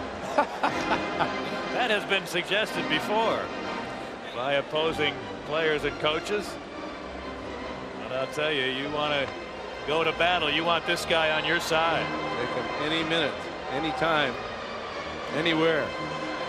1 minute. Here's the draw to McCowan. Clearing it around the boards, and Christian Ruutu pulled it out to center into the final minute of the second period. Here's Doug Gilmour clearing over the Hawk line. Bounce one too far for Gartner, and it lays in the near corner. Chelios picks it up. It was to Christian Ruutu, now Gary Suter. Suter chipping it into Toronto ice. McCown back. Drives it to the center of the ice. It's held by Chelios. A flip shot goes wide of the near post and into the corner in Roenick. And Chelios delivered a big hit to Gilmour. Chelios jammed it loose, but the Leafs able to corral as Lefebvre tried to settle things down for Toronto, and he did, clearing it back into the Chicago zone. Chelios rolled it ahead, just missing Graham. Should have had a nice opportunity there, and the whistle sounding with 4 seconds left on, I believe, a delayed offside call. Or is it icing going to be ruled here? Time for a face-off with 4 seconds. Plenty of time for a face-off win and a clean shot. Defensive battle. A second period has been the defensive period in this building anyway. For both these teams, the difference in the game. Leafs' ability to score on their power play. Hawks' inability to put them away. With a 2-1 lead, they had 4 straight power plays, did not score on any of them. Toronto gets a 2-man advantage, and bang, it's a tie game. 7 power play goals for Toronto.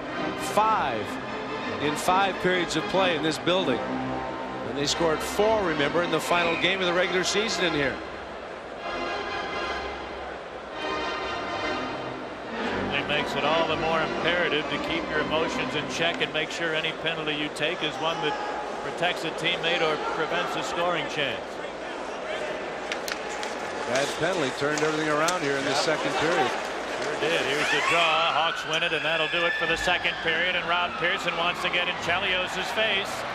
And we're going to have a little scrum going on in the near corner. And a great move here by Chelios. He just gets out of the scramble and tries to step aside from all the nonsense. He knows how badly his team needs him on the ice in this all-important game.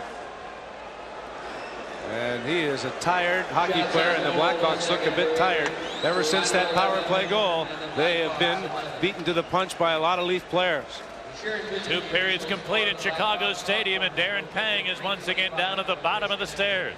Well, as the players come in behind me, Pat and Dale, I think I'm going to stay once again. No surprise here, but with the goaltending aspect of this hockey game, obviously in a 2-2 hockey game, the critical saves become even that much more important. But both goaltenders down the stretch made some pretty darn good saves, including that one glove save that Felix Potvin made on the long Chris Chelios shot. But I mean, here's the situation, and here's why goaltenders lose their hair, because come playoff time, or hopefully they keep their hair, but come playoff time, every little save is just magnified 100%, and every goal that you give up is magnified even that much more. So these two guys are going to give us a show for the third period. Should be a great one, fellas. Back to you.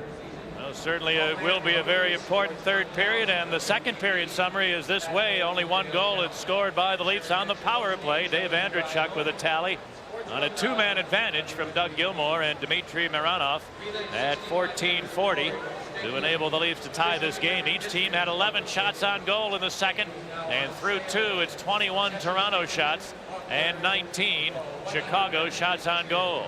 After 2 periods of play in Game 4, the Blackhawks 2 and the Maple Leafs 2 on the Hawk Network. Relief. Drive a brand Series lead for Toronto, and we're going to go to Maple Leaf Gardens for a game on Tuesday night. So the Blackhawks in what would seem to be a must-win period here as we get ready to start the third, all tied up at 2. Hawks were a game over 500 when tied after 2 periods in the regular season. It'll be interesting to see the start of this period. As that second period went on, the Leafs had an edge. The Hawk fans here at the stadium trying to boost them ahead for a victory. They need to win this third period if they want to win this series. 7-6-4 exactly after 2 untied. And now the stadium fans are getting wound up to spur their team on. Everybody in this rink realizes the importance of this third period coming up. Roenick, Amani, and Murphy out there to open it up against Eastwood, Pearson, and Vanderbilt.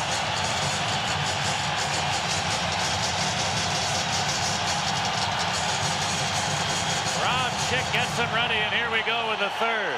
The face-off's controlled by Weinrich. He battles to the Leaf line, knocked down there by Eastwood. Puck rolls free into the Leaf zone, and Lefebvre there to back up the far side. Here come the Leafs. Eastwood moves in on Carney. Eastwood cuts to the slot, shoots. He sailed it wide to the far post. Rebound cleared behind the goal. Vanderbilt there over skates, and now Eastwood, and it's chipped away. Gonna have a Hawk penalty. Here's McCowan. His shot deflecting wide of the target. Rebound into the near corner. Hawks control. Whistle sounds. Toronto to an early power play here in the third. Not exactly the start that the Blackhawks are looking for, but Hawks had 4 in a row. Now Toronto will have 3 in a row, and this will be their 5th of the night. Interference call on Roenick.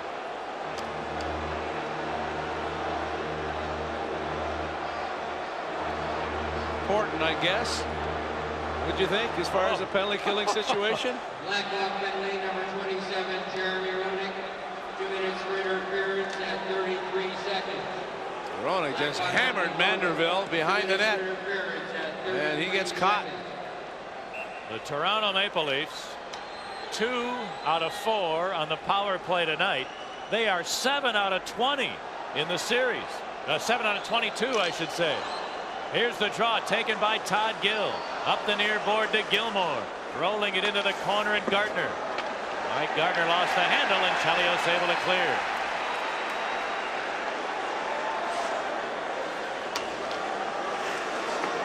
Now Gardner and his own end for Doug Gilmour. Gilmour able to get away from Graham. Works it over the Hawk line. Left it for Gardner. He tipped it to Clark. Fires right on, and a save by Belfour. Rebound. Here to the far side. Clark put it in behind. Gilmour rubbed off by Suter. It came to the near side, and Brent Sutter clears it out to center. Gardner throws it back into Chicago territory. Gary Suter put it to the near side. Route 2 deflecting it out to center ice. Move in offside. And Ed Belfour continuing to keep his team in the hunt with a sterling save early on here in the third. He's done an outstanding job on Wendell Clark in the last few games. Great right leg save. Well, he's very good with that right leg. Gilmour able to carry the puck in. Gardner flipped it past Graham to Clark in the deep slot. Clark going low to the stick side. Belfour kicks away. Another solid save for Belfour.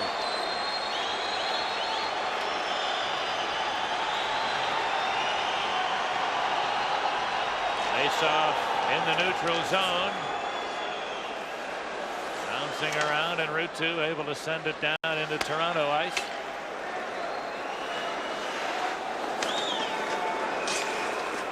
Mironov weaving to center, put it to Andreychuk. He'll shoot it in. Comes to the near side, Richard Sutter clearing. Mironov quickly back to center. Works it over the Hawk line. Mironov centered one. Gorshevsky, the return pass deflected up over the stick of Mironov.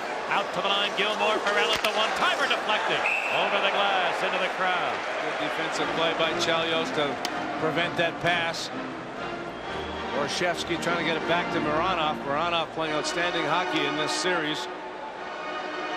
Chelios slid in front of the pass, deflected it, and then Dirk Graham had a fortunate shot block of Elliot's blast.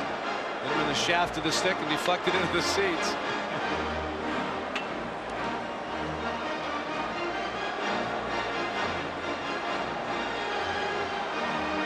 Face off just inside the Chicago line. 24 seconds left on the Hawk penalty.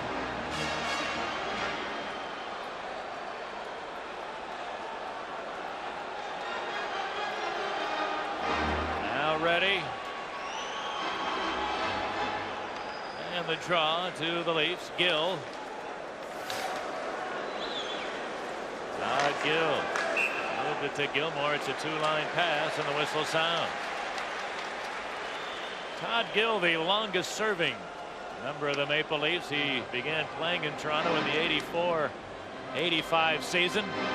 He was a forward at times in the early stages of his career, and now has settled in pretty nicely on the Leaf blue line. Last year, I think, was a turning point for him. He really had an outstanding year for them, and then was terrific in the playoffs, and has been solid this year. I don't know if he has fond memories of this place or not, when Troy Murray stripped the puck away from him with that all-important game, last game of the regular season. Blackhawks had to win to get into the playoffs. Now here comes Peter Zezel. Clearing it into the Hawk zone. Bird kicked it in behind the net. Zezel there centered it, hit the skate of Carney. Now the Hawk penalty's over. Here's a centering pass. Oh, and it deflects to Roenick. Both teams at full strength now. Roenick knocked down by Berg. Held in. Osborne center one. Just missing Berg. Came to the line. Gill a shot. Felt for the save. Deflecting it into the crowd. It's early in the third period. It's the Hawks 2 and the Leafs 2 on the Blackhawk Network. Dale, what could be an important situation for the Toronto Maple Leafs. Dave Andreychuk just went down to their locker room a moment ago. Not sure whether it was he seemed to be moving well. It might just be a slight equipment problem rather than an injury situation. But Andreychuk has gone down for some sort of repair to the Leaf locker room. He's got the tying goal on the power play for the Maple Leafs, which happened late in the second. Faceoff coming up to the right of Ed Belfour. Here's the draw. Taken by Elliott. Put it around the boards. Gilmour behind the net. Got away from Shan. Centered one. Here's an open net. They score. Rob Pearson stick handed around Belfour after Doug Gilmour did a little dancing behind the Hawk net. And it's 3-2 Toronto. The Hawks unhappy with the fact that the Leafs were able to make another change.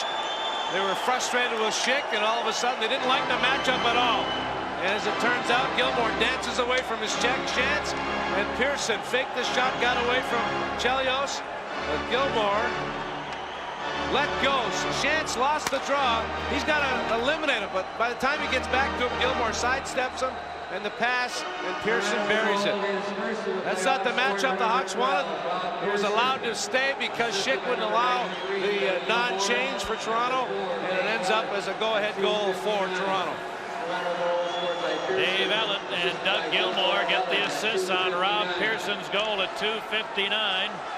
And now the Blackhawks trail for the first time in this hockey game by a score of 3-2. Pearson's first of the series and third career playoff goal. He had a wonderful chance in the second period, but Gilmour just won the draw and was let go. Win or lose the draw, you've got to eliminate the centerman, and Chance was unable to do so, and then Chance had to hustle to get back, and Gilmour sidestepped him and made a nice little soft pass, about a 3-foot pass to Pearson, who finished it off. Well, how about the great star of the Leafs? You need your stars to come through in the big games. Doug Gilmour scored the first goal, assisted on the next 2 Leaf goals. And you can't ask for much more output than that. He now has 2 goals and 6 assists so far in this series. And we haven't finished the 4th game yet. Still early in the 3rd, 3-2 Leafs. As Carney chasing one down deep in his own end. Under pressure from Osborne, he put it around the boards. Amani couldn't find it. Lefebvre does. Got it back in the Hawk goal. Peter Zezel left it there for Osborne. Now Zezel a wrist shot, and Belfour makes the save. Rebounding to Roenick. Jeremy Roenick ran right into a check of Zezel. Now Carney on the near side. Got it to Weinrich. Eric Weinrich to Jeremy Roenick. Tees up a long shot. It is deflected wide. And the Leafs come out with it. Here's Gilmour. Carrying over the Hawk line. Left it for Berg to the backhand center. Gilmour tip off the headgear of Belfour. He stopped that one with his face mask. And now Gary Suter leads the Hawks away. Suter carries it into the lead zone. Shooting. It hit a leg. Came to the near side and Graham. Graham, a wrist shot sticked away by Potvin, and it sails up into the crowd. It's early in the 3rd period. It's Toronto 3, Chicago 2 on the Hawk Network. The truck went down for repairs. An equipment repair had a sharp or lost an edge on one of his skates, and he's back up. And he comes back with his team having the lead. Hawks had a 2-0 lead in this game, and the Leafs have scored 3 unanswered goals to jump in front for the first time in this 4th game.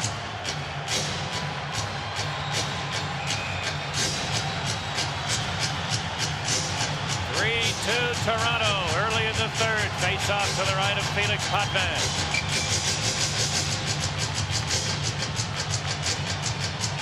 Brent Sutter angry with Brian Murphy as he gets tossed out of the draw. Sutter, Yzerman, and Graham out there. And Yzerman got the draw to Chelios. Walks to the deep slot. Shooting! Oh, it deflected inches wide of the far post. In behind the net, Yzerman. Unable to find the handle. And it bounces away from Suter to center ice. The race is on. And the Leafs are ruled offside. Chelios fired that one. I don't think Potvin ever saw it. Did it hit him? I'm not quite sure, but it almost went in. That would have been the first shot on goal for the Blackhawks in the first 4 minutes plus of this 3rd period. Didn't help that they had an early penalty called on Roenick. Chelios from the left point. He and Suter switched positions for faceoffs, and he let it go, and it hit a leg and maybe caught the outside part of the far post. I think it hit Mironov. They switched positions to be on their forehand in case of a faceoff win moving towards the net. Now it's shot in behind the Hawk net. Taken by Weinrich. Eric Weinrich put it up the boards. Poulin unable to get to the bouncing puck. Rob Pearson, who has the lead goal for the Leafs, cleared it to center.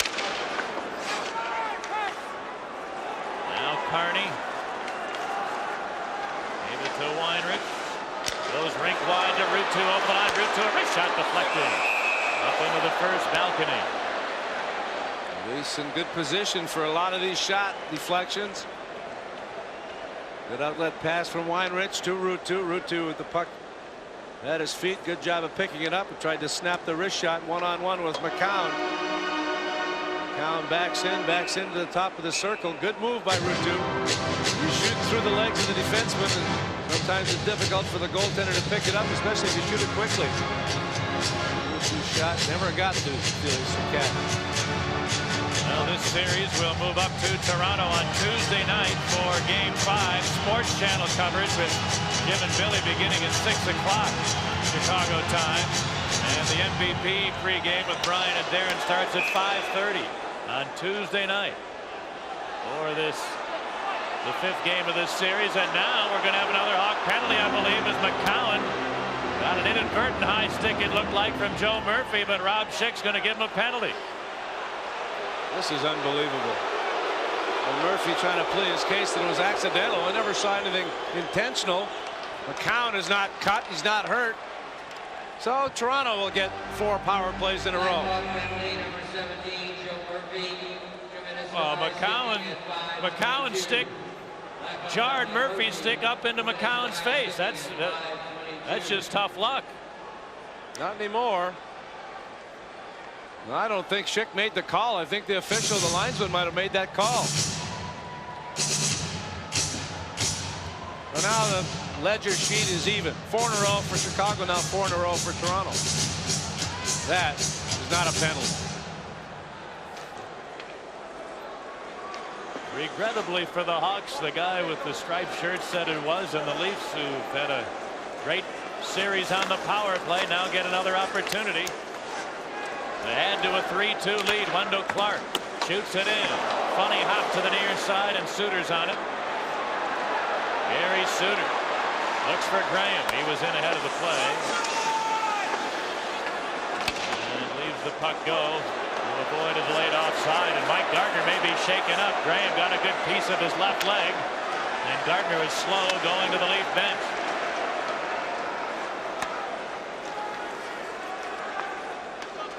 Todd Gill up the middle to Dave Andreychuk. Gets to the Hawk line. Andreychuk knocked down by Suter. Aim to the near corner.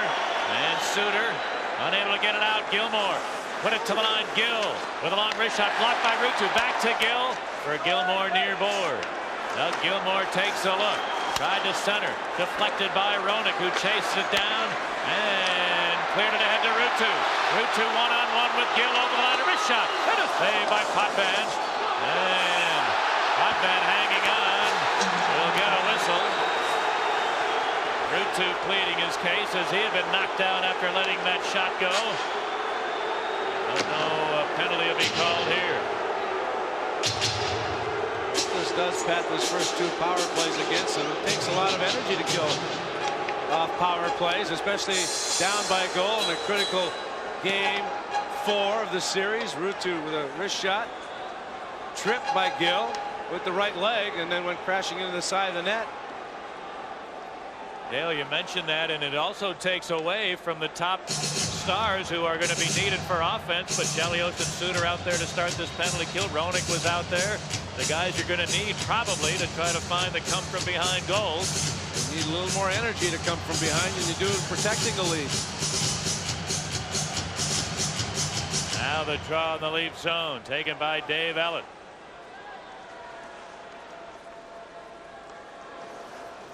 Allen with half a minute left in the Leaf power play. Fires a long shot. Belfour makes the save to Richard Sutter. Pounds it around the boards and out.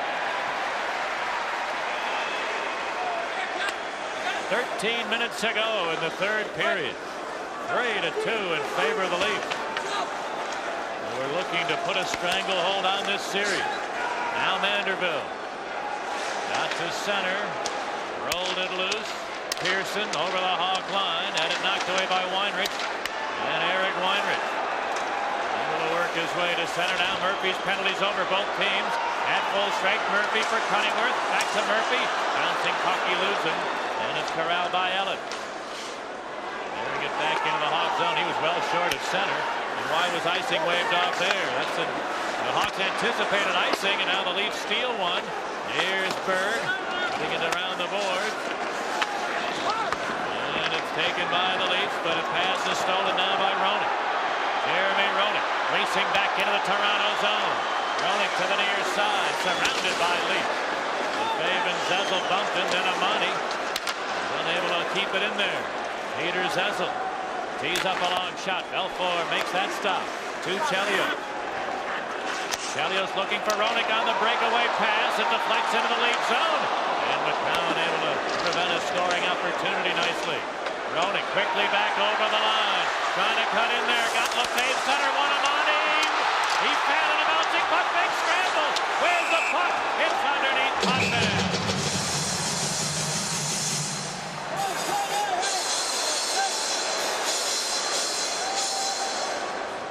Chelios trying to spring Roenick up the middle.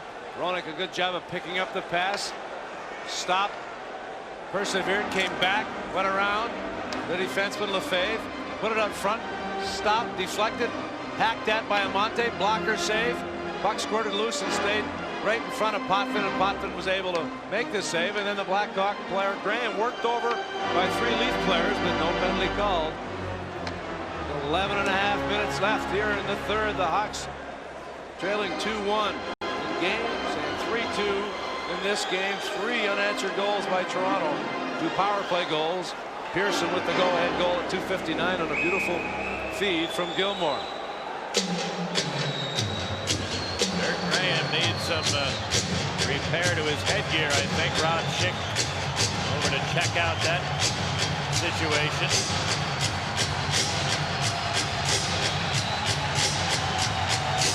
And the grinder, Randy Lacey, has things taken care of. So the Hawk captain will rejoin his line mates, Brent Sutter and Paul Yzerman out there. And again, Doug Gilmore is on the ice for Toronto. Not a big guy, but he's got a big heart, and he just seems to be tireless. Into the near corner, Sutter. And it's stripped away by Gilmore. And Wendell Clark bouncing one out to center ice. Gary Suter. Hold it into Toronto territory. Todd Gill picks it up. Fires it back into the Chicago zone. Nothing fancy the rest of the way for Toronto. They'll be coming out of the zone hard. Wendell Clark threw it in behind the Hawk net.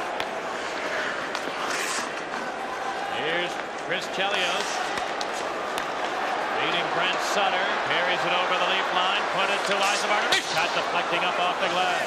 Richard Sutter on the near board. Put it to the corner, and older brother Brent tied up by Gill. Now Yzerman threw it in behind the goal. Richard Sutter battling with Ellen. And Gilmore came to take it away. And backhands it out to center ice.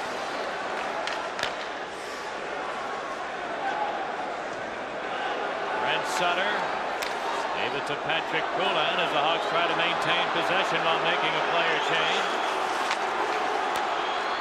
Poulin got it to Cunningham. Got it poke checked, and Weinrich carries on.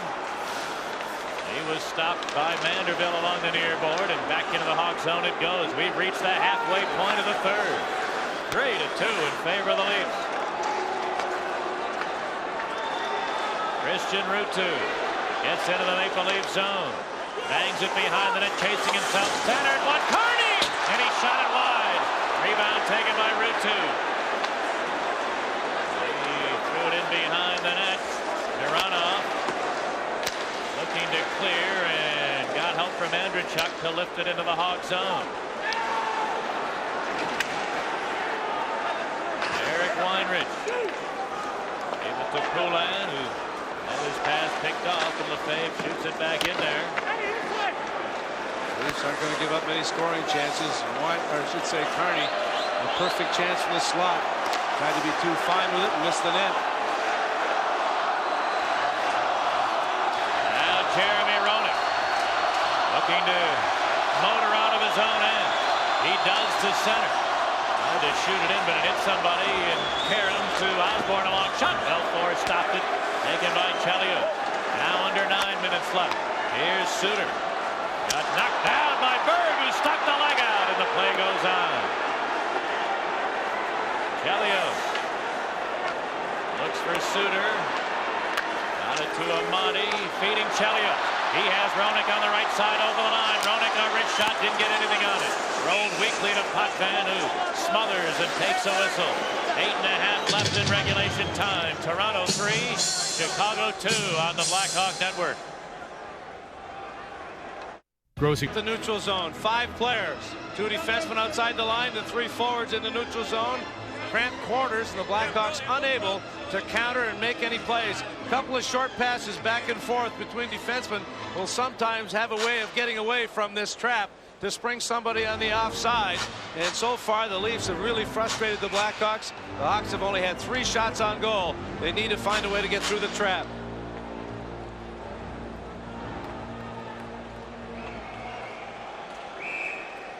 Face-off will be to the left of Felix Potvin. Blackhawks have been able to muster up only 3 shots on goal in the first 11.5 minutes of this third period. And the Roenick line back out there now for the Hawks, and Doug Gilmour seems to be ever present for the Leafs. Here's the draw to Suter. Tees it up. Fire! Potvin through a screen, made a save, and now a Leaf penalty as Roenick was knocked out of the goal mouth. And the Blackhawk power play will be asked to come through at the most important time of the season right here. After 4 in a row for Toronto, the Blackhawks finally get one. This will be their 6th. Toronto has had 6. They have scored twice on the power play. The Hawks have scored once. Critical power play time. It might not be another one the rest of the way. Roenick, who won the draw, backed into the front of the net. Hawks forwards did a good job of interfering there as the shot by Suter got through, and Potvin made the save with the right leg, but Gill knocked down Roenick, and here it is. 3-2 Toronto. The Hawks on the power play with 8 minutes and 20 seconds remaining. And Todd Gill can't bear to look from his seat in the penalty box. Face off to the right of Potvin. Here's the draw. Came loose to Suter. And it knocked away to center ice.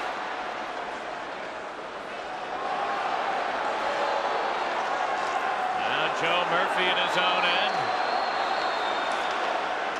Works his way up the right side. Got bumped but managed to throw it in there. Lefebvre back for the Leafs. Overskates it, but it came right to the Maple Leafs Manderville, and he clears it.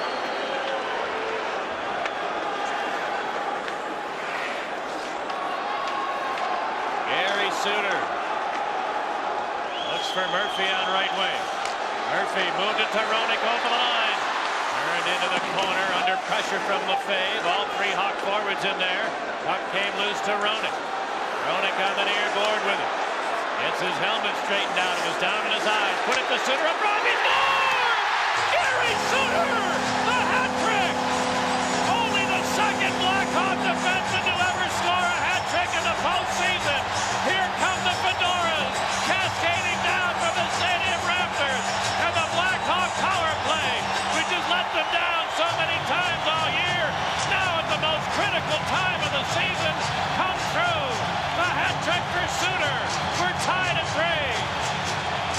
The pure hat trick Suter acquired because of his ability to shoot, his ability on the power play, his ability to move the puck. He's done all of the above. Amante the hero in game 3 with 4. Gary Suter the hero tonight with 3 to tie it up with 7.5 remaining. Great work by Jeremy Roenick. Great pass, drew 2 players with him, and Suter ripped it. Amante again in front of the net. Amante not the biggest guy, but he takes the abuse in front, and Potvin screen never saw it as Suter blew it by on the stick side. Potvin never saw it. You know that last night Tony Amante tied a Blackhawk record with 4 goals in a playoff game. Gary Suter becomes the second Blackhawk defenseman to ever have a hat trick in a playoff game. Dick Redmond was the only other Hawk rear guard to do it. A plethora of hats. I don't see any fezzes out there,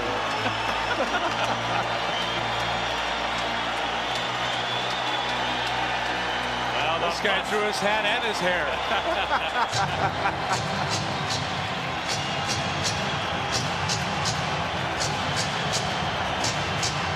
And again, a reminder, Hawk Quarters open for business tomorrow. Amante paying the price in front, and a wicked shot just inside the near post. Potvin never had a chance.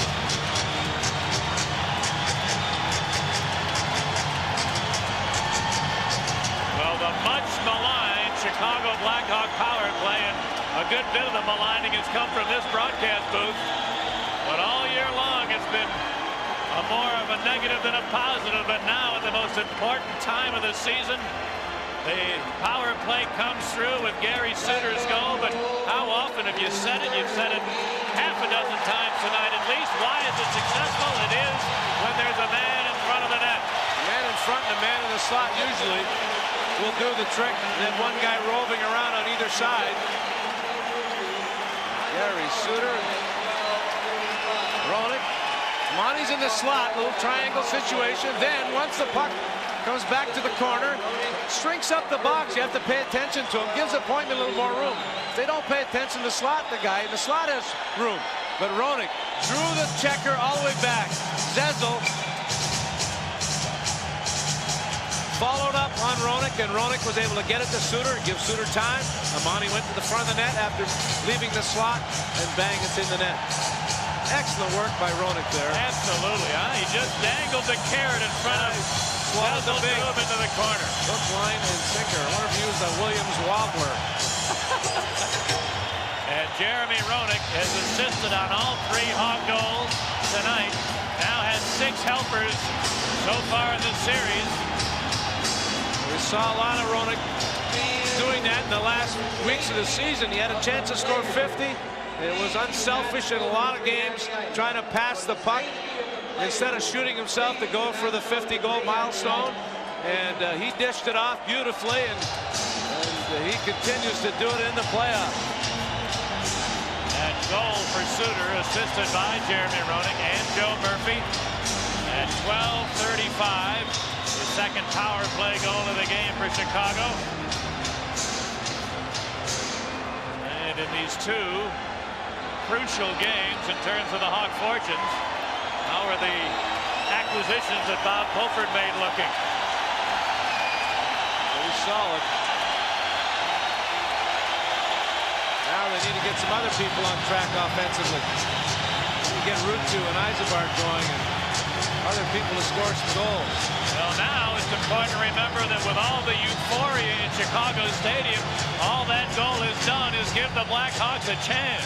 They're not out of the woods by any means. It's still a 3-3 game with 7.5 left in the 3rd period. And the hats have been cleaned up, and here we go as the draw is shot in the lead zone. Bouncing puck, and Potvin down to be careful with it. And game free on the near side to Gill. He took that penalty. I'm not sure he was ever looking when that puck went in the net. He just had his head buried in the penalty box when he was sent in there.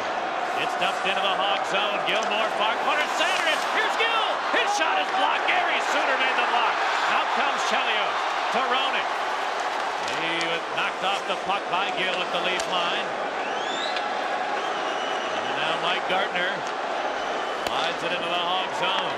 Chelios put it to the near side. Brent Sutter has some room. Sliding it out to center.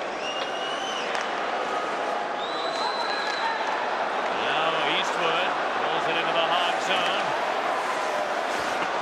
Up by Suter in the far corner. Eastwood. And Suter wrestling heavily along the boards. Crowd again coming to life here on West Madison Street. They muck it up still in the Hawk zone. Back of that now is Chelios. This Chelios to Brent Sutter to the Toronto line. A long shot. It was a knuckleball, and Potvin made a good save with left hand. Now Yzerbark on the corner. Shooting. And a save by Potvin. Rebound came to the near corner. Taken by Eastwood. He lost it to Yzerbark, and his centering pass is picked off by McCown. Clearing it to the neutral zone, and the Hawks will put it right back in. McCown took a big hit as he hacked it to center. Richard Sutter delivered the blow. Now Poulin on the near side. Not help in the corner from Richard Sutter out to the line. Carney winds it around the board. Lefebvre tries the near side. Borshevsky able to trickle it to the Blackhawk end. Here's a steal by Andrechuk away from Weinrich. Andrechuk in center one. Deflected in the goal. Knocked off the mooring. And let's see. Leafs arguing there should be a penalty. And no, it's a drop kick. How'd that puck stay out of the net? Amazing. Belfour holding his ground under great duress with 5 minutes left in the 3rd. 3-3 your score on the Hawk Network. Pat Foley and Dale Talon in Chicago Stadium. 5 minutes remaining in the 3rd period. 3-3. Giveaway by Weinrich, a rare giveaway for him, but Andrechuk puts it across to the late coming defenseman, I believe, and he was cross-checked from behind, or it was Gilmore. And the puck knocked off, but Belfour still somehow prevented the puck from crossing the line. Now the draw in the Hog zone, bouncing around to Roenick. Got it ahead to Richard Sutter, who sends it in there. Honeyworth to the corner. Austin Edge trying to make a quick stop. Four players battling along the corner boards. And Vanderbilt to the far side, and Mironov bounced it to the Hawk line. Roenick, and his pass picked up by Pearson. A long shot, Belfour the save, and he gave no rebound. And Jeremy Roenick, I think, will come and tap Eddie Belfour in the pads and say, thanks a lot.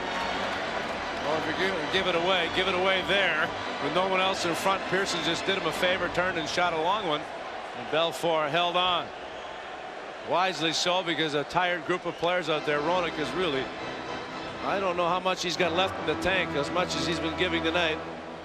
Physically throwing his weight around, battling at every opportunity. Has not been an easy game for anybody. There's no freewheeling tonight, and no easy shift for anyone.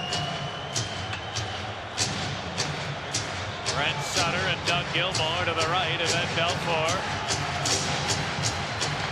And the draw taken by Allen. Moving around the boards. And Brent Sutter all over Gilmour behind the net with a great defensive play. Sutter got help from Graham on the right wing board. He cleared it to the Toronto line. Todd Gill cleared it to the far side. It bounces around in the lead zone. Right back to Gill. Put it up the board, not out. Brent Sutter got it to Yzerberg, whose pass is picked off and taken by Gilmour. Gilmour over the Hawk line. Put it to the near side. It bounces away to Graham. Hawks have a 2-on-1. Graham with Yzerberg. Here's Yzerberg moving in. Centered it. A diving block by Allen. It came to the line. Chelios the drive. Fired it wide. Held in by Suter. Bank one in behind. Brent Sutter.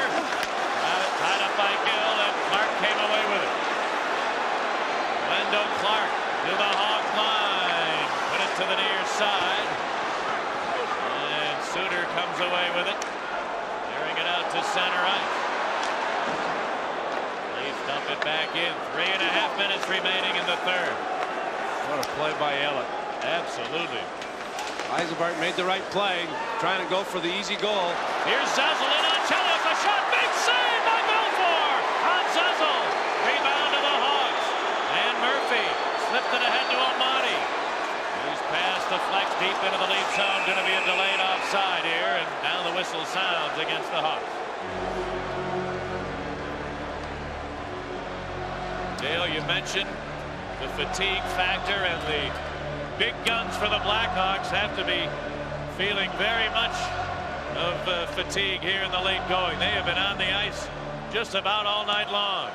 It was apparent right there. Zezel able to get a step on Chelios, and Belfour with a terrific save after a 2-on-1 goes for naught for the Blackhawks with Yzerberg and Graham. Ellett made a terrific play, and Chelios been on the ice and feeling it right now, I believe. Here's the draw. Cleared into the Toronto zone. McCown behind the net. It is to Osborne, who cleared, not out. And finally, Zezel came up with it, rolling it ahead to McCown. Put it over the line to Berg. A long clip shot. Belfour gave a rebound. And McCown tied up by Weinrich. Great play by Eric Weinrich to prevent what would look to be a sure rebound goal for McCown.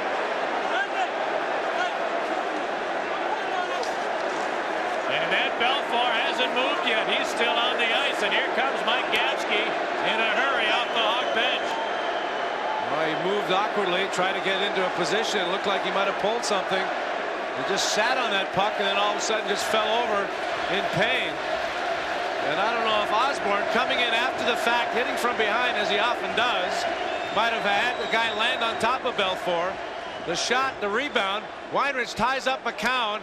Belfour fully extended. The right leg was behind him, the left leg in front, and then a player fell on top of him as Osborne came in after the fact and knocked Carney down from behind, which is Osborne's specialty. and Belfour in some pain because of it. We fell, Dale. Hawk player fell on the right leg of Belfour. That's what he's flexing now. Could be cramps too, though. He sweats profusely, and this is a hot day in a hot building, and he is just, I think he cramped up.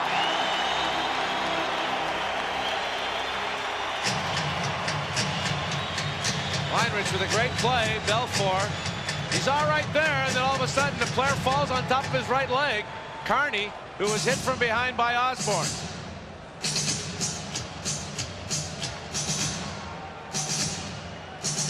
It'll be about a 12-pound night for Belfour.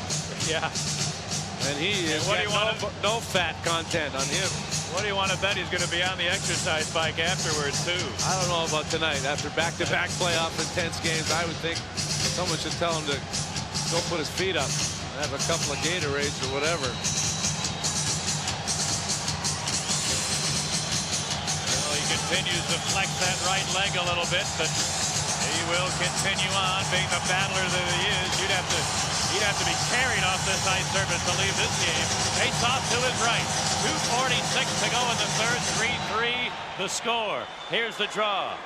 Control by Weinrich. Looks for Roenick. Zezel's on him. They battle on the far side. Bill Burr got it to Osborne. Long shot and a save by Belfour. Rebound Amani. Safely clearing it back into the Toronto zone. Serrano.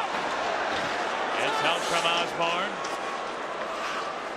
Who chips it to Blackhawk ice, and it'll be an icing call here against the Leafs.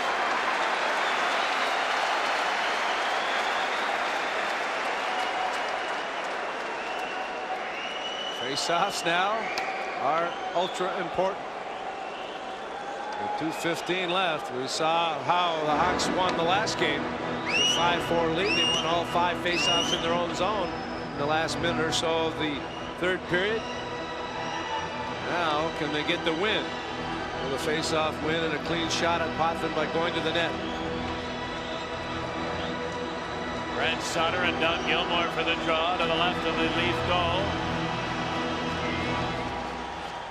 Sutter kicked it to the far side, but McCowan is there. And Jamie McCowan gave it to Wendell Clark. His pass is picked off. Bouncing back into the Leaf zone. Lefebvre. Got it to Gardner. Mike Gardner tees up a long shot. Fired it wide to the near post. Rebound taken by Brent Sutter. Sutter to the Toronto line. Feeding Yzerman. Bounce one just over the stick of Grant, who chopped at it. It came to the near board. Into the corner, Lefebvre rolled it ahead for Gardner. He sends it to Gilmour. Doug Gilmour gets the line to Clark. Tees it up. Clark stick handling. Put it in front. Gardner. Big save by Belfour. Mike Gardner all alone on the doorstep. And Belfour beat him. Now behind the net, Sutter. Tied up in the end board. And Graham came out of there with it. It's a tired group of Hawks out there now. They clear it to center, but can't get a player change. Gilmour over the line. Center. Belfour will steal and cover it up, and now they can get some fresh legs on the ice.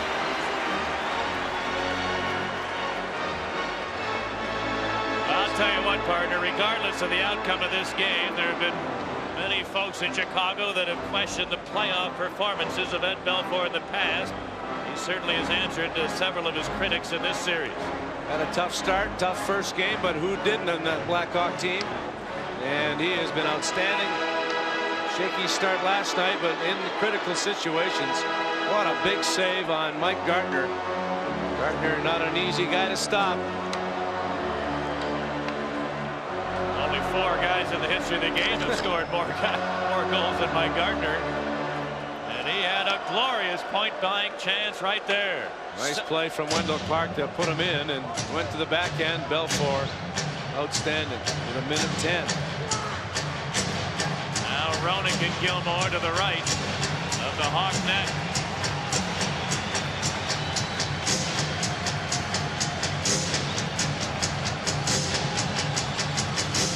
Now ready. And the draw. Roenick won it. Got it to Chelios. He's tied up in the corner by Vanderbilt. But came free behind the net. And Roenick picks it up there, looking to clear it, and it bounced out to center ice. Gilmour scoops it back in there. Into the final minute of the third period. Chelios tied up behind the net. He waited too long on Vanderbilt. He wants a whistle, and he managed to fall on top of the puck to get it. Talked about fatigue, and we've seen it. It's been very evident in the last half of this game and in the last moments of this third period. Decisions are sometimes not the right ones when you're exhausted.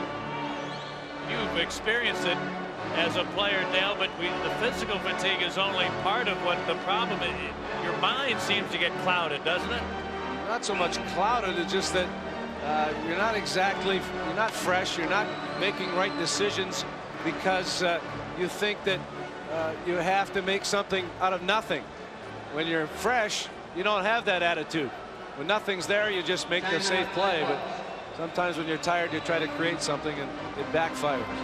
Daryl Sutter has taken his time out here to try to enable his players to get a very short breather. I think you're exactly right. It's become very evident in the later stages of this game that the Blackhawks' key guys who have played so much all year long, and certainly in this series, really had to do everything they can to suck it up and maintain composure. Compounded with more pressure on the Blackhawks than on the Leafs in this situation. You said the Leafs have a game to squander if they are. If they win this, they're in the driver's seat going home with a chance to win the series with only one more victory. Hawks lose, they have to win 3 games to win the series. All right, it becomes magnified. Excuse me. That's all right. Face off to the left of Ed Belfour. 44.6 showing on the clock. Roenick and Gilmour in the draw. Roenick won another one. The Hawks won all the key face-offs last night down the stretch. So far tonight, the same thing has happened. Chelios back of his own goal. Half a minute remaining in the third. Here comes Suter up the near side. To center and Murphy. Got turned around there, but Chelios carries on. Hammers it into the Toronto end. Into the near side and out to center ice. Roenick bouncing it in there. 15 seconds to go. Toronto gave it to Gilmour. He feeds Andreychuk. Looking for Clark, who couldn't field it at center. Brent Sutter cleared it to Murphy over the line. 3 seconds. Murphy trying to cut in, and he'll run out of time as the third period comes to an end, and we'll have our second overtime game out of the 4 played in this series. Shots on goal in the third period. 3 periods complete. It's not enough. Darren Pang is standing down at the bottom of the staircase. Thanks very much, fellas. And Eddie Belfour, the first guy to go by me on my right-hand side, left-hand side, I should say, and he's showing absolutely no ill side effects of that injury when Keith Carney fell on top of him. So Eddie Belfour and the rest of the Chicago Blackhawks heading down towards the locker room. As you guys were talking about the fatigue factor, I think we've got to look at some of the heroes that can happen. I mean, the regular guys that play 25, 30 minutes a game, usually in the overtime session, it's the one guy that gets that one shift, and he has that jump in his legs, the one guy that hasn't played a whole lot in the game, that has the most energy. That's where heroes are coming from. And the Blackhawks, the bad news is the last 6 of 7 overtime playoff games that they've been involved in, they have not come out with a victory. Hopefully it's going to change, and these guys look awfully confident heading down the stairs. Back upstairs to you guys. All right, Darren, 1 goal each way in the third period. Rob Pearson put Toronto in front after a great play by Doug Gilmour to set him up. Dave Ellett also assisting at 2:59 of the third. That capped 3 unanswered goals for Toronto, and then the Blackhawks getting a critical power play goal in the late going. Gary Suter with his 3rd goal of the game on the power play from Roenick, and Murphy, 3 assists in the game for Roenick tonight. That happened at 12:35 to enable the Blackhawks to force extra time. 14 shots on goal for Toronto in the third, 8 shots for Chicago, and after 3 periods of play, the Maple Leafs with 35 shots, the Blackhawks with 27 shots. It's been a thrilling weekend of hockey in Chicago Stadium, and there's more to come as after this intermission is completed. After 3, we're tied at 3 on the Hawk Network. 3-3, the teams have returned to the ice for sudden death overtime. Blackhawks and the Maple Leafs have had 3 previous overtime games. Blackhawks won the first one in 1931. Toronto's won the last 2. 3-2 they won in 1940, and just the other night in Toronto, Todd Gill had the disputed overtime winner for a 1-0 Maple Leaf victory. Well, let's hope that the Blackhawks get a break here and score early.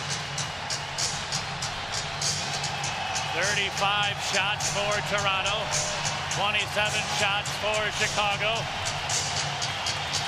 And the Blackhawks fans again trying to get things wound up, realizing that this is as close as you can get to a must-win game without that actually being the numerical fact. Hawks win. It's going to be a 6 or 7 game series. Toronto wins. It could be the last game ever in the stadium. Here we go with extra time. Lefebvre dumps it into the Hawk zone. Comes to the near side. Chelios locks up Gilmore. Now Clark is knocked down in the corner. Dirk Graham sends it up the boards. Not out. On the near board, Gilmore deep slot. Lefebvre a shot. And a save by Bill. The rebound. Clark knocked out. Puck came free to the slot. Gardner couldn't find it. And it's kicked loose to Graham. Dirk Graham to Brent Sutter over the line. A wrist shot. Potvin gave a rebound. And it's kicked just wide by Gilmore. He almost nearly put it into his own net inadvertently. Gardner the other way. Fire! Belfour the save. What a start to overtime. Nobody leaving anything in the bag. As the puck finally is cleared deep into the Leaf zone as the Hawks scurry for a change. Couple of great scoring chances at either end in the first minute of OT, and now the Leafs make a 2-line pass. Brent Sutter, I think, surprised Potvin. I think Potvin thought he was going to try and feather a pass to Graham, and he snapped the wrist shot and almost scored the winning goal. And then Gardner was able to counter with his great speed, let it go. Not an easy save. It was a long-range shot, but when Gardner shoots, because of his great speed, he shoots at full speed. That adds even more velocity to the shot.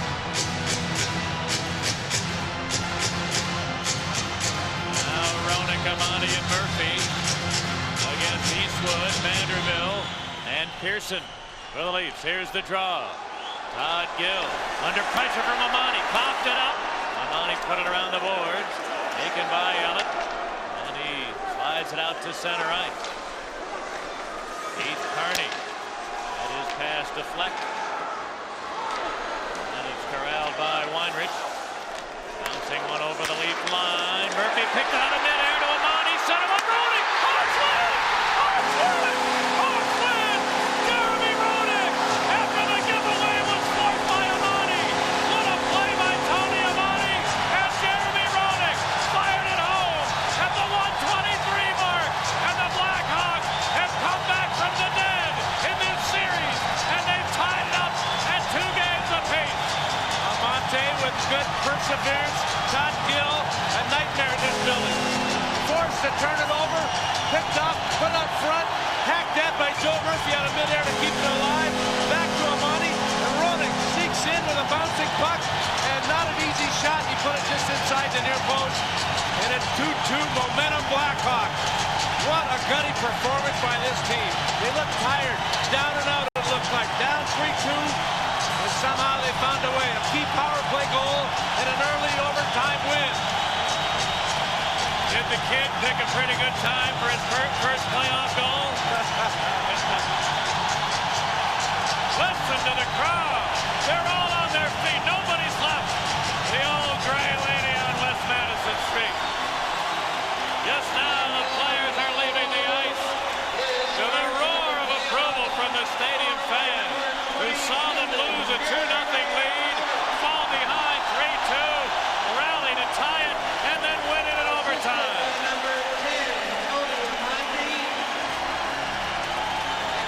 And Darren Pang is at the bottom of the stairs. He's got the overtime hero. Take it away, Spank. Thank you, big guy. Nothing better than this. You were brilliant all night, Jeremy. Well, it's, you know, we were under the gun and we were down 2-1. We needed a big game tonight, and you know, we got to go in last night, and it doesn't feel any better than this right now. Yeah, but Jeremy, let's face it, you had a brilliant game all night long, and it was just time. And as a matter of fact, it was Michel Goulet that walked by me not 2 minutes ago and said, JR is going to get that goal. Well, that's why Michel's one of the best in the game. He knows his hockey, so I'm glad he picked me. Your entire line was flying. Comment on that? Yeah, we worked really well together. I think our power play worked really strong, and Gerald Suter played a hell of a hockey game as Tony and Monty did, so Eddie Belfour stayed right with us, so we needed this one bad. Hey, Jeremy, I got great news. You're coming back to this building again, big guy. Yes, we are. Yes, we are. Thank you very much. Jeremy Roenick, of course. The overtime game-winning goal. Let's go back upstairs to Pat and Dale. Well, how about the night Roenick had last night with 3 assists? Tonight, the Hawks scored 4 goals. He had 1 himself, assisted on the other 3 for a 4-point game. The overtime winner for Jeremy Roenick, assisted by Tony Amonte and Joe Murphy. Murphy had 3 helpers tonight. The goal came at 1:23 of extra time, and the Blackhawks have clawed their way right back into the series. Each team had 2 shots in overtime. 37 is the Leaf total, 29 shots, the Chicago total. Roenick with a goal and 3 assists. Gilmore, 2 stars, put on a great show. What a hockey game. Gill hacked at by Amonte, out of midair by Murphy, flicks it to Amonte. Amonte off the skate to Roenick with a bouncing puck, and he buries it. But Todd Gill victimized on the game winner in game 3, victimized in the game winner in game 4.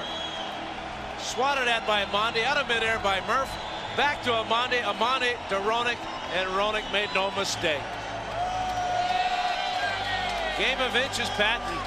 We've had some tough luck in the first couple of games. The Hawks bounce right back with some good luck in the last 2 games, and elation shown by the Blackhawks.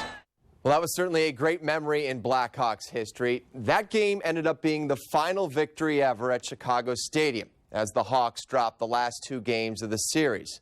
Now remember, Comcast Sportsnet is your home for Blackhawks hockey this fall. Preseason coverage begins in September, and then another exciting season with Pat Kane, Jonathan Toews, and the Hawks faces off in October as we bring you more games and more coverage than any station in Chicago. We'll see you then for that. That will do it for Blackhawks Classic. I'm Pat Boyle.